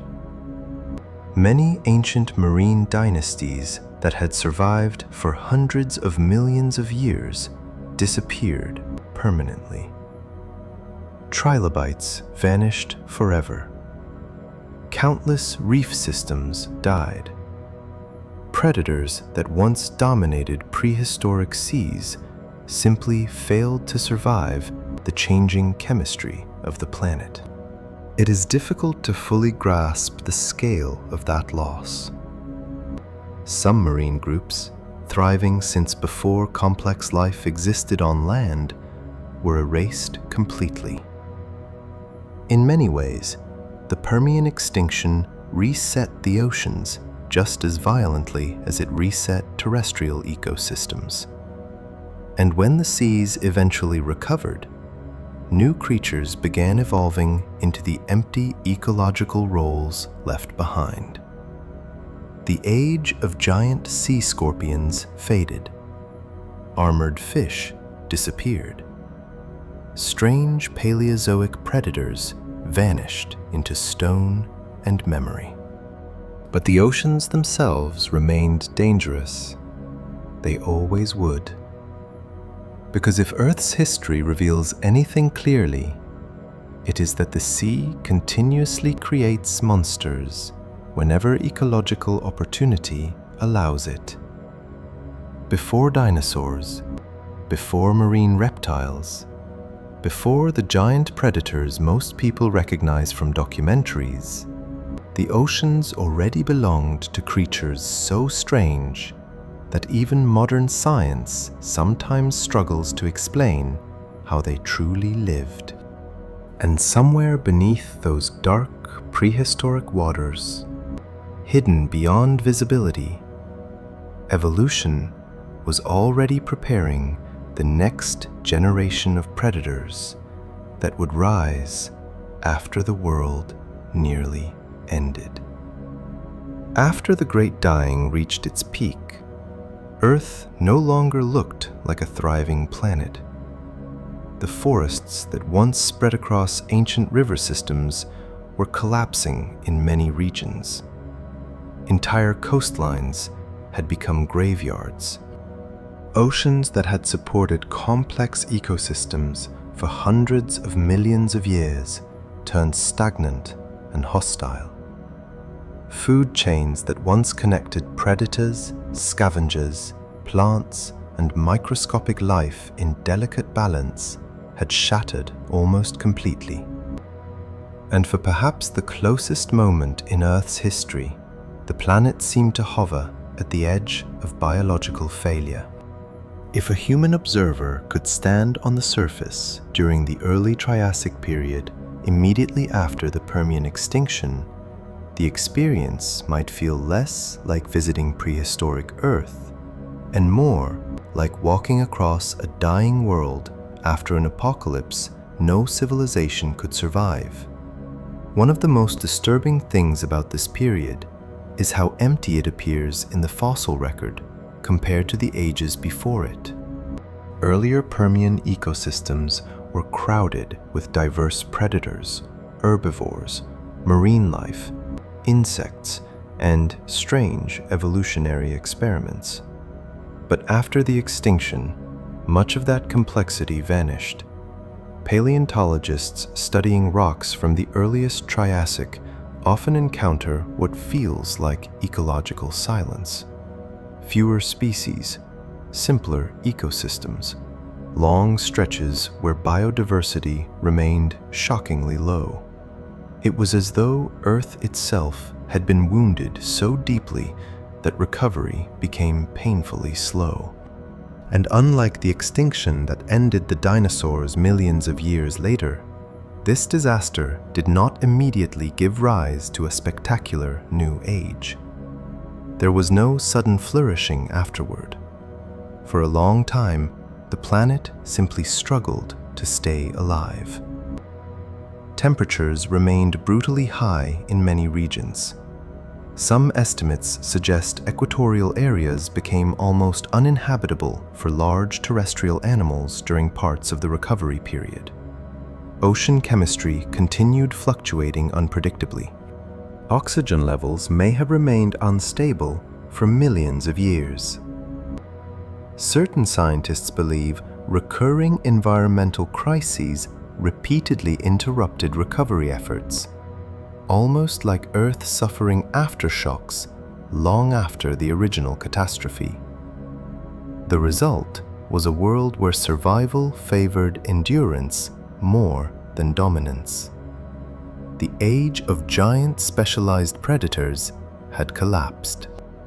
Now, the creatures most likely to survive were often smaller, adaptable, opportunistic, and capable of tolerating harsh conditions that would have killed earlier ecosystems. Fossils from this era reveal something strange and almost eerie. Across huge portions of the planet, one animal appears again and again: Lystrosaurus. It was not a terrifying apex predator. It was not enormous. In many ways, it looked awkward and unimpressive compared to the powerful hunters that came before. Barrel-bodied, tusked, low to the ground, and roughly pig-sized in many species, Lystrosaurus belonged to a group of synapsids distantly related to the lineage leading toward mammals. Yet, after the extinction, it spread across vast areas of Pangaea with astonishing success. Some fossil sites suggest Lystrosaurus made up the overwhelming majority of terrestrial vertebrate remains in certain ecosystems. Entire landscapes may have been dominated by these hardy survivors, wandering through devastated environments, searching for sparse vegetation. Scientists still debate exactly why Lystrosaurus survived so effectively while so many other species vanished. Some researchers propose it possessed adaptations for low oxygen conditions. Others argue its generalist diet and burrowing behavior helped it endure unstable climates. Perhaps it reproduced rapidly. Perhaps it simply tolerated environmental extremes better than larger competitors. The truth may involve multiple advantages working together. But whatever the reason, its survival reveals an uncomfortable truth about mass extinctions. Evolution does not necessarily reward the strongest or most impressive creatures. Sometimes, survival belongs to whatever can endure misery the longest. And misery may define the early Triassic more than any other period in Earth's history. Geological evidence suggests temperatures across parts of Pangaea remained intensely hot and dry. Massive deserts stretched across continental interiors. Forest recovery in some regions was slow or repeatedly interrupted by climate instability. Rivers may have fluctuated violently between flooding and near disappearance, depending on seasonal extremes. Some researchers describe parts of the early Triassic landscape as almost barren compared to the lush worlds before the extinction. The atmosphere itself may have felt oppressive. High carbon dioxide levels, reduced oxygen, dust storms crossing exposed terrain, occasional volcanic activity still altering the environment.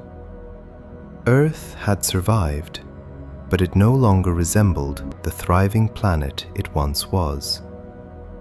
The oceans may have been even worse. Marine ecosystems took an extraordinarily long time to recover from the extinction. In some regions, evidence suggests oxygen-poor waters persisted far into the Triassic. Reef systems remained sparse for millions of years. Predatory marine ecosystems that once dominated Paleozoic oceans had collapsed almost completely. Some scientists believe microbial mats and simple organisms temporarily expanded into ecological spaces once occupied by more complex life forms. In a sense, Earth's oceans partially reverted towards simpler biological states after the extinction. It is difficult to fully appreciate how traumatic that would be on a planetary scale. Complex ecosystems are not easy to build. They require enormous webs of interaction, evolving over immense spans of time. Once destroyed, recovery does not happen quickly. Entire evolutionary experiments disappear forever. And during the early Triassic, the planet may have felt suspended between worlds, no longer belonging to the ancient Permian dynasties, yet not fully transformed into the dinosaur-dominated future still waiting ahead. There is also evidence that fungal growth exploded in some environments after the extinction, feeding on vast amounts of dead organic material left behind by collapsing forests and ecosystems. Certain fossil layers rich in fungal remains have led researchers to propose periods where decomposition itself became one of the dominant biological processes across parts of Earth. Imagine landscapes not defined by thriving life, but by decay spreading through the remains of older worlds. Some scientists caution against overinterpreting these fungal spikes, but even conservative interpretations suggest the scale of death during the extinction was immense beyond ordinary comprehension. And still, hidden beneath all this devastation, evolution continued working quietly. Small reptile relatives and archosaur ancestors began diversifying slowly within the ecological emptiness left behind by extinct Permian giants. At first, they were not dominant.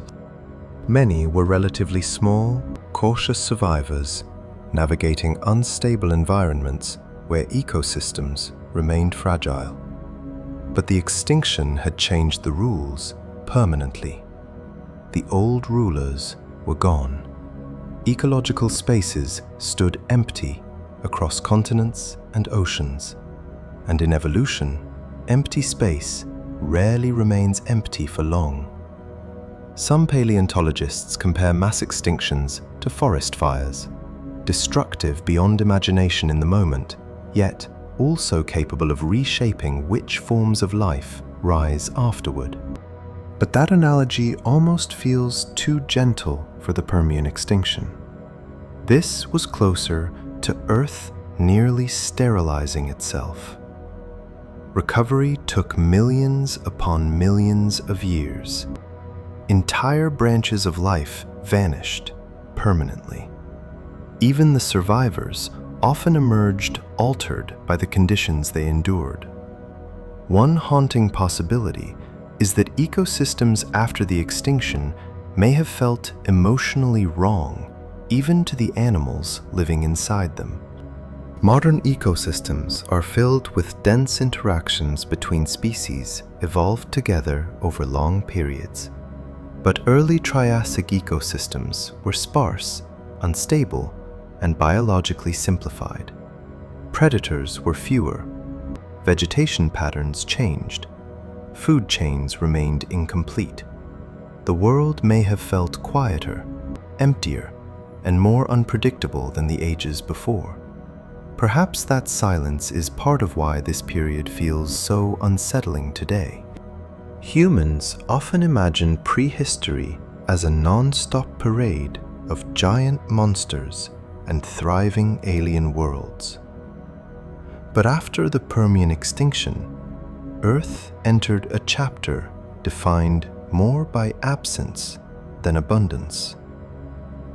Absence of forests, absence of biodiversity, absence of stability. Entire coastlines and floodplains once crowded with life became landscapes where survival itself turned uncertain. And yet, life endured anyway. That persistence may be the most extraordinary part of the story.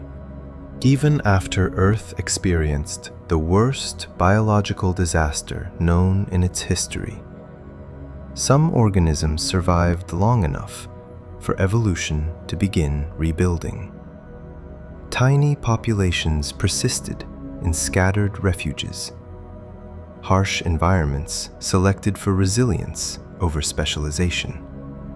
Slowly, ecosystems started becoming more complex again.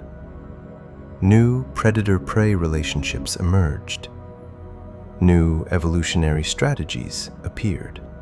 And among the survivors were small archosaur relatives whose descendants would eventually reshape the planet completely. But at this moment in time, dinosaurs did not yet rule anything. Earth still belonged to recovery, to survival, to creatures wandering through the ruins of a nearly dead world beneath skies that had not yet finished changing.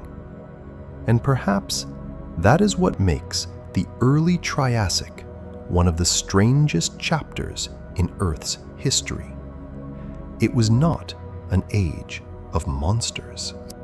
It was an age after monsters, when the planet itself seemed exhausted, silent, and uncertain whether complex life would ever truly recover again. In the millions of years after the Great Dying, Earth slowly began rebuilding itself from the ruins of an almost lifeless world.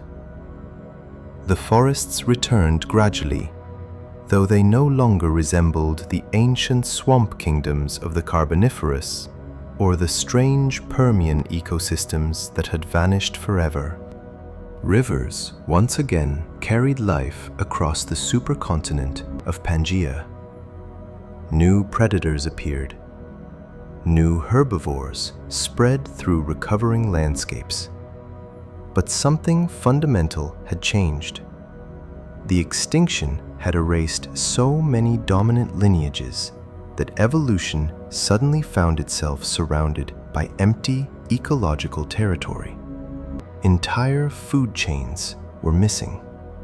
Ancient apex predators were gone. Old competitors had vanished. And in those open spaces, a new kind of animal quietly began rising from the shadows. At first, they did not look like future rulers of Earth. They were relatively small, lightly built, and easily overlooked beside larger survivors still wandering the recovering world. But hidden inside their anatomy were traits that would eventually transform life on land forever. These creatures were early archosaurs, the distant ancestors of crocodiles, pterosaurs, and dinosaurs. And although few could have predicted it at the time, the future of the planet was beginning to belong to them. One reason the rise of early archosaurs feels so fascinating is because they emerged during one of the harshest recovery periods in Earth's history. The Triassic world was not stable or comfortable. Much of Pangaea remained hot and dry, especially across interior regions far from coastal moisture. Seasons could be extreme. Rainfall patterns shifted unpredictably. Deserts stretched across enormous distances, while river valleys became critical lifelines for survival. Unlike the dense swamp ecosystems of earlier ages, much of the Triassic landscape felt exposed. Open floodplains baked beneath intense sunlight. Sparse forests clustered around water sources. Dust storms may have crossed vast regions beneath skies, carrying the lingering instability of a planet still healing from catastrophe. In this difficult environment, Survival favored animals capable of moving efficiently, conserving energy, and adapting quickly to changing conditions. The archosaurs seemed unusually good at exactly that. One of the most important changes involved posture. Earlier reptile-like vertebrates often walked with sprawling limbs extending outward from the body, similar to modern lizards or crocodiles. But many archosaurs evolved limbs positioned more directly beneath their bodies. That shift changed everything. It allowed more efficient movement across long distances and reduced the energy cost of locomotion. Instead of dragging themselves low across the ground, these animals could move with greater speed and endurance. At first glance, the change might seem subtle, but over millions of years, it became one of the defining anatomical advantages shaping the future of terrestrial life. Some scientists argue this improved posture may have helped early archosaurs survive the unstable climates of the Triassic more effectively than many competing groups. Others believe respiratory adaptations also played a major role. Certain studies suggest archosaurs may have possessed more advanced breathing systems capable of supporting higher activity levels, especially in low oxygen conditions that occasionally affected parts of the Triassic atmosphere. The details remain debated, but the broader pattern is clear. These animals were becoming more efficient, more mobile, and more adaptable than many of the creatures that came before them. And in a recovering world where environmental stress remained constant, adaptability often mattered more than sheer size. Yet early archosaurs were not immediately dominant. The Triassic world remained crowded with evolutionary competitors. Large amphibians still survived in aquatic environments. Mammal-like synapsids continued occupying important ecological roles across many regions. Strange reptilian lineages experimented with bizarre body plans, ranging from heavily armored herbivores to long-necked aquatic hunters. In some ways, the Triassic was one of the strangest periods in Earth's history, precisely because so many evolutionary experiments existed simultaneously. It was a world still searching for stability. And within that instability, dinosaurs began as only one branch among many. Some early dinosaur relatives looked surprisingly small and fragile compared to the giant reptiles people usually imagine.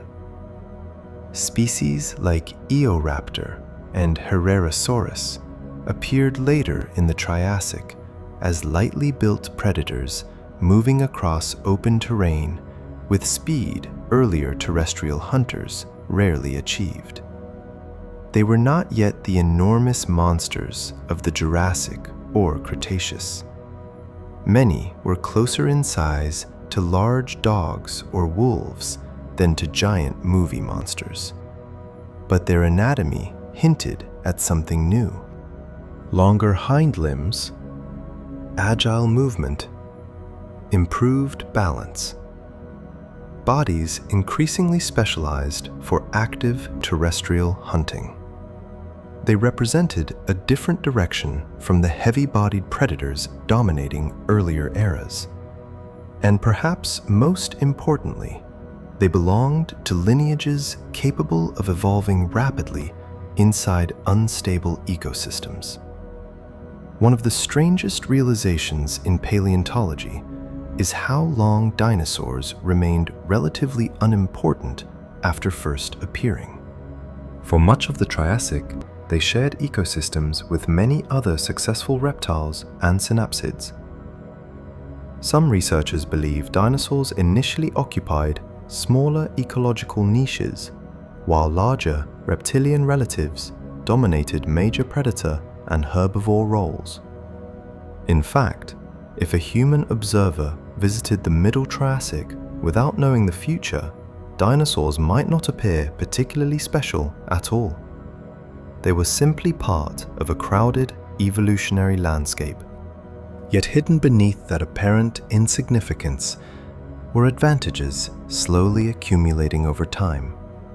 Efficient locomotion, rapid growth, flexible ecological strategies, possible metabolic improvements.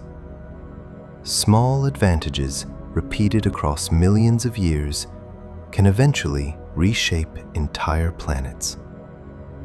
There is also evidence that some early dinosaur relatives reproduced and matured relatively quickly compared to larger competitors.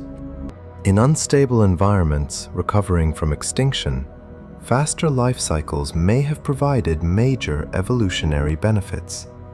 Species capable of adapting quickly to changing conditions often outperform slower, more specialized organisms over long timescales.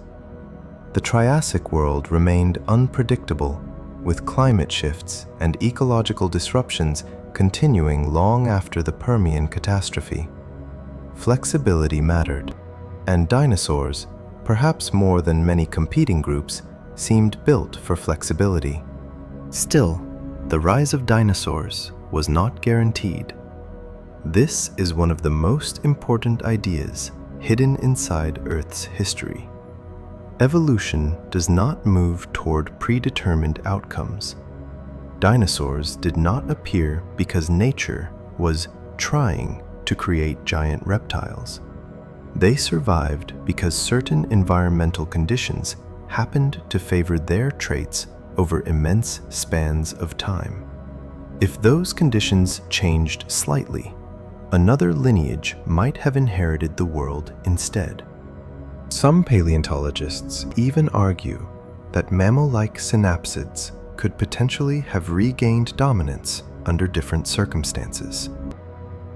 Earth's history contains countless moments where the future depended on fragile chains of survival and chance. And during the Triassic, the future remained uncertain. The ecosystems themselves reflected that uncertainty. Giant amphibians still lurked in rivers and lakes. Crocodile-like archosaurs diversified into numerous forms, some armored, others predatory, some semi-aquatic. Strange herbivorous reptiles moved through sparse forests, while early flying insect populations adapted to recovering vegetation. The world no longer looked like the dead silence immediately following the Permian extinction, but it still carried an atmosphere of instability. Forests were different. Predator-prey relationships remained in flux. Evolutionary competition intensified everywhere. And above all, the climate continued shaping survival brutally. Pangaea's immense size created harsh continental interiors with seasonal extremes unlike most modern ecosystems. Creatures that could travel efficiently, regulate energy well, and exploit changing environments gained advantages generation after generation. Some early dinosaurs may have benefited enormously from this reality. Their lighter frames and upright movement allowed them to cover territory quickly across difficult landscapes. In ecosystems where food and water distribution fluctuated constantly, mobility itself became a survival strategy. But perhaps the most cinematic aspect of this era is knowing how small and uncertain the future rulers of Earth still were. Dinosaurs had not yet become giants. They had not yet ruled global ecosystems for over 160 million years. They were still emerging from the shadows of older worlds destroyed by extinction. Small hunters moving through dangerous landscapes still occupied by larger and often stranger creatures. If you stood in a Triassic floodplain at sunset, watching early dinosaur relatives move cautiously between patches of vegetation, while giant amphibians waited near dark water and crocodile-like predators stalked riverbanks nearby, nothing about the scene would clearly announce who would eventually inherit the Earth. That future remained hidden. And maybe that is what makes the rise of dinosaurs so fascinating. Their dominance was not inevitable. It was earned slowly through survival, adaptation, and millions of years of ecological opportunity created by disaster. The world before dinosaurs did not suddenly vanish one day and hand them the planet. Instead, ancient ecosystems collapsed, recovered imperfectly, and gradually transformed until a once small group of survivors found themselves uniquely suited for the new Earth emerging from the ruins. And somewhere inside those harsh Triassic landscapes, beneath burning skies and across recovering continents, the first true age of dinosaurs was beginning to quietly take shape. When people imagine prehistoric Earth, they almost always picture dinosaurs first. Towering predators crossing open plains, giant long-necked herbivores moving through forests, massive reptiles battling beneath volcanic skies. In popular culture, dinosaurs have become almost synonymous with ancient life itself. But the deeper scientists dig into Earth's past, the stranger the story becomes. Because before dinosaurs ever ruled the planet, another world already existed for hundreds of millions of years.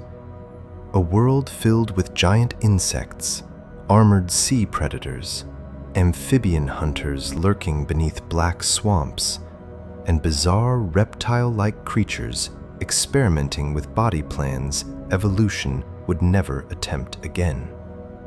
And perhaps the strangest part of all is how completely that world disappeared. Entire ecosystems that once dominated Earth for unimaginable spans of time survive now only as scattered fossils trapped inside stone. Most people will never hear their names.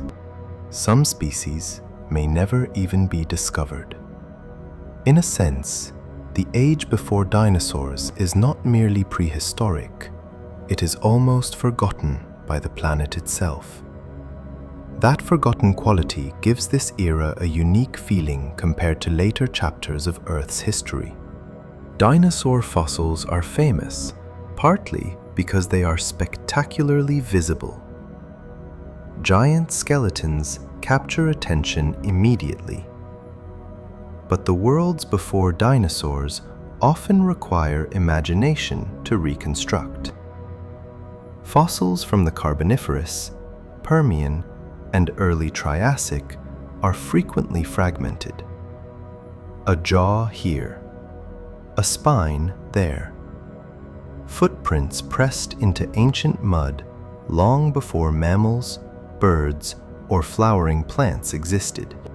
Paleontologists must rebuild entire ecosystems from pieces scattered across continents and buried beneath hundreds of millions of years. Sometimes, one new fossil can completely change previous assumptions about how a creature looked or lived. That uncertainty creates a strange tension between science and mystery. The deeper researchers explore these ancient worlds, the more they realize how incomplete the story still is. Consider how little humans truly know about the daily life of many prehistoric creatures before dinosaurs. Scientists can estimate size and anatomy reasonably well in some cases, but behavior often remains hidden. How did giant amphibians communicate during mating seasons? Did certain synapsid predators hunt alone or cooperate occasionally? What colors covered the bodies of creatures like Dimetrodon or Gorgonops? How did prehistoric forests actually sound at night beneath skies without birds? Almost none of that survives directly in the fossil record. Entire emotional realities of ancient Earth may be permanently inaccessible. And perhaps that is what makes these lost worlds feel so haunting. They existed for immense spans of time, yet most of their living atmosphere has vanished beyond recovery. Even the landscapes themselves no longer exist. The Carboniferous swamps that once stretched across huge portions of Earth have disappeared entirely. The giant fern forests collapsed long ago. The oxygen-rich atmosphere that may have allowed insects to reach impossible sizes changed permanently. The rivers, coastlines, and inland seas of Pangaea shifted, dried, or broke apart as continents moved across geological time. If a human could travel backward into those worlds, almost every visual detail would feel unfamiliar. The plants would seem wrong. The sounds would seem wrong. Even the sky might appear different beneath ancient atmospheric conditions. Earth before dinosaurs was not simply an earlier version of the modern world. It was another world entirely. One of the most fascinating ideas in paleontology is that evolution during these eras often behaved more like experimentation than progression. Modern humans sometimes unconsciously imagine evolution as a ladder moving steadily toward more advanced forms of life. But prehistoric Earth tells a far stranger story. The planet repeatedly created ecosystems filled with bizarre, successful, and highly specialized organisms that eventually vanished completely. Giant sea scorpions ruled coastal waters for millions of years. Massive amphibian predators dominated wetlands. Mammal-like synapsids became apex terrestrial hunters long before true mammals existed. Some creatures survived extraordinary spans of geological time before disappearing forever during extinction events. Evolution was not building toward dinosaurs specifically. Dinosaurs themselves were partly the accidental result of ecological opportunities created when earlier worlds collapsed. If the Permian extinction had unfolded differently, the age of dinosaurs might never have happened at all. That possibility changes how prehistoric Earth feels emotionally. It means the world humans inherited was never inevitable. Mammal-like reptiles could potentially have remained dominant. Giant amphibians might have evolved further into unfamiliar forms. Other reptilian groups could have inherited the continents instead. Earth's history is filled with branching possibilities erased by extinction before they fully unfolded. And perhaps nowhere is that clearer than in the forgotten ages before dinosaurs. Some paleontologists even suspect entire categories of prehistoric animals may still remain undiscovered. Fossilization itself is incredibly rare. Most organisms die without leaving any trace humans will ever find.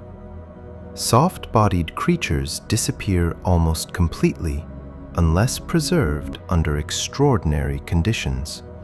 Forest ecosystems often fossilize poorly compared to marine environments.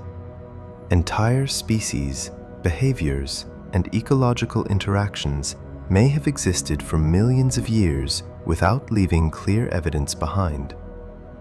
In some regions, ancient rocks remain buried deep underground or destroyed by erosion long before scientists can study them. The prehistoric Earth humans reconstruct today is therefore only a partial glimpse of what once existed. There may have been predators stranger than any fossil yet discovered. Entire ecosystems unlike anything currently imagined. Hidden chapters of Earth's past still trapped beneath mountains, deserts, and oceans, waiting to be uncovered.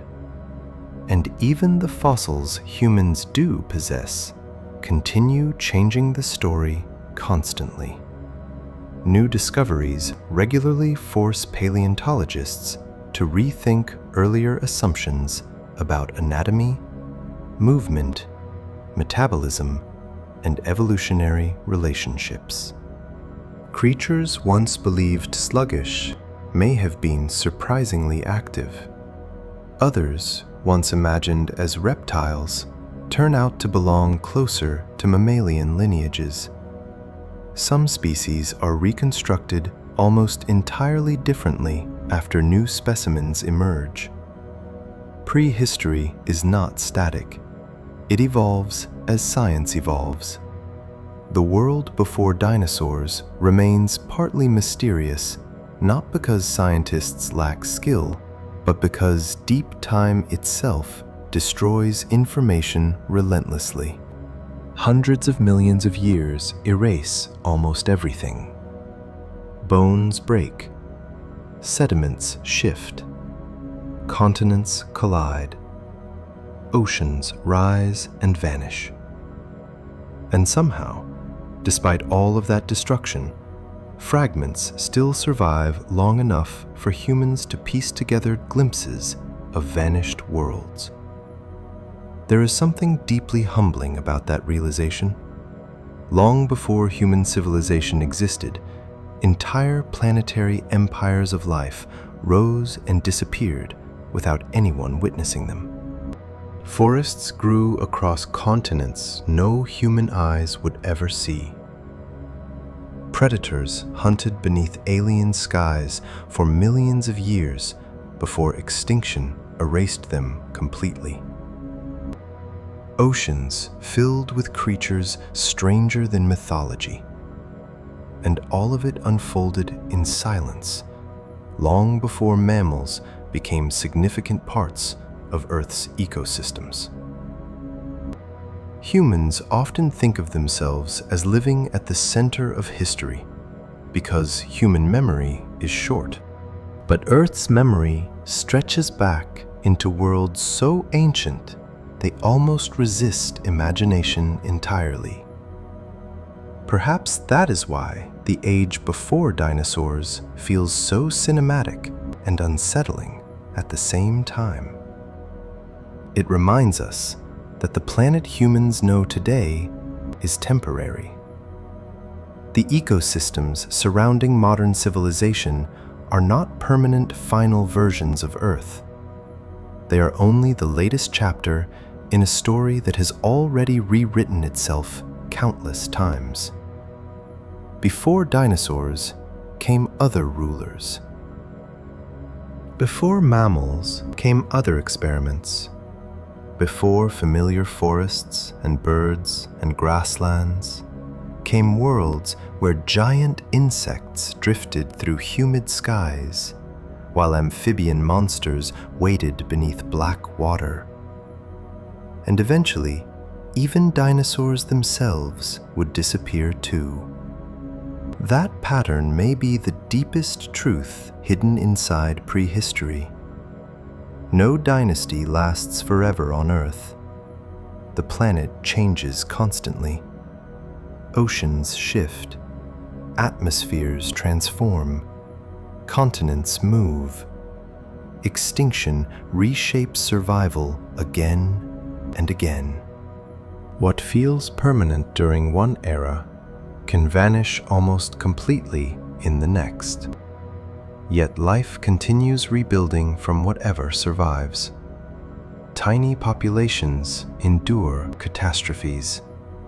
New ecosystems emerge from ruins. Evolution starts over repeatedly, using whatever fragments remain. In that sense, the forgotten world before dinosaurs was not a failed version of Earth.